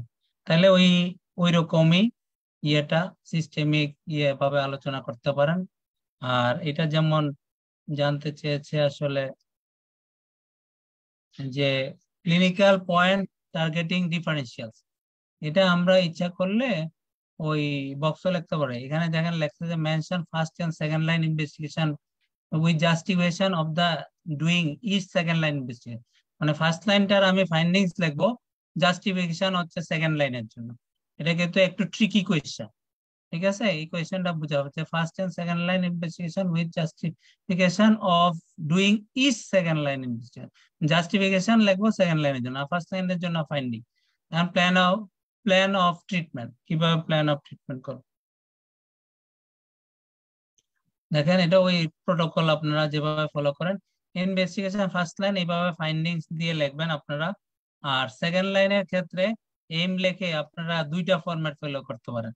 আমি সাধারণত এই ফরম্যাটটা ফলো করতাম, ইনভেস্টিগেশন জাস্টিফিকেশন জাস্ট এক বক্সের মধ্যে ফেলাইতাম, হিস্ট্রি হোক ইয়ে হোক এক লাইন করে, বা হিস্ট্রি অফ এটা, ফিজিক্যাল ফাইন্ডিং এটা, আর ইনভেস্টিগেশন এটা। ফাইন্ডিংসটা দিতাম, যে ইনভেস্টিগেশন লিখতাম সেটা ফাইন্ডিং, আর আমার ডায়াগনোসিস পক্ষে ক্রস ক্রিয়া। আর একটা প্রোটোকল আছে যে এইভাবে, যে ইনভেস্টিগেশন আর হচ্ছে জাস্টিফিকেশন লিখবো, history examination first line investigation বা ইনভেস্টিগেশন আদার ইনভেস্টিগেশন। এটা ফার্স্ট লাইন হইতে পারে, সেকেন্ড লাইনের ইনিশিয়াল ইনভেস্টিগেশনও হইতে পারে। ট্রিটমেন্ট তো এটাই, diagnosis of underlying causes or aetiology, treatment primary disease, prevent complication, আর হচ্ছে মেনটেন ওই যে জেনারেল ম্যানেজমেন্ট, এবিসি হাইড্রেশন যেগুলো বলছি। আর ট্রিটমেন্ট হচ্ছে আন্ডারলাইং যে কজের, ম্যানেজমেন্ট অফ কোমরবিডিটি কমপ্লিকেশন ইয়ে, আর হচ্ছে monitoring, referral, counselling. Thank you. আমি জানি না কতটুকু আলোচনা করতে পেরেছি, চেষ্টা করেছি। কারো কোনো কোয়েশ্চেন আছে?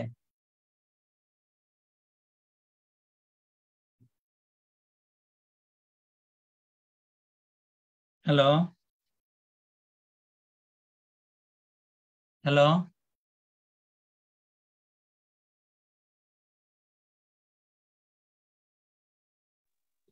হ্যালো, কে আছেন? হ্যাঁ ভাইয়া, আর কোনো কিছু জানা আছে কারো? ঠিক আছে, থ্যাংক ইউ।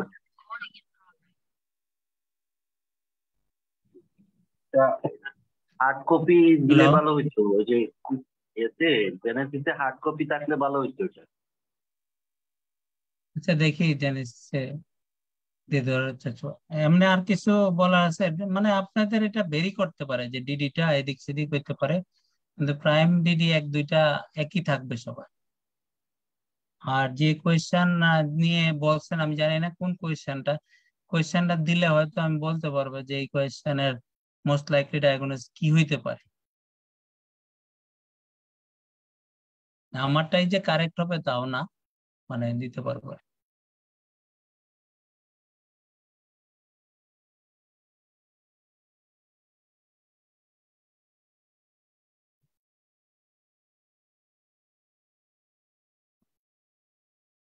তাহলে আমি শেষ করব।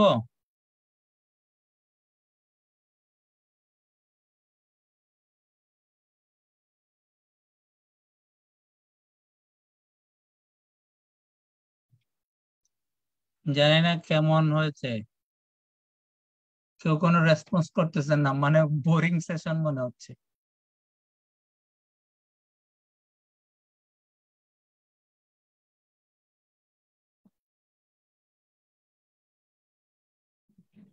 কে আছেন জেনেসিসে? স্যার ও, শেষ করে দিব, কারো তো কোয়েশ্চেন জি নাই জি মনে হয়। Thank you sir. জি যে ভাইয়া, কেউ ভাইয়া খুব ভালো হয়েছে, খুব ভালো হয়েছে, সেশনটা ভালো হয়েছে। আচ্ছা ঠিক আছে, thank you. Thank ji you ভাই, হ্যাঁ আসসালামু ভালো আলাইকুম, লাগলো, সবাই উপকার ভালো হয়েছে ভাই। থাকবেন। জি ভাই, ভালো থাকবেন। জি আসসালামু আলাইকুম। জি থ্যাংক ইউ। আসসালামু আলাইকুম।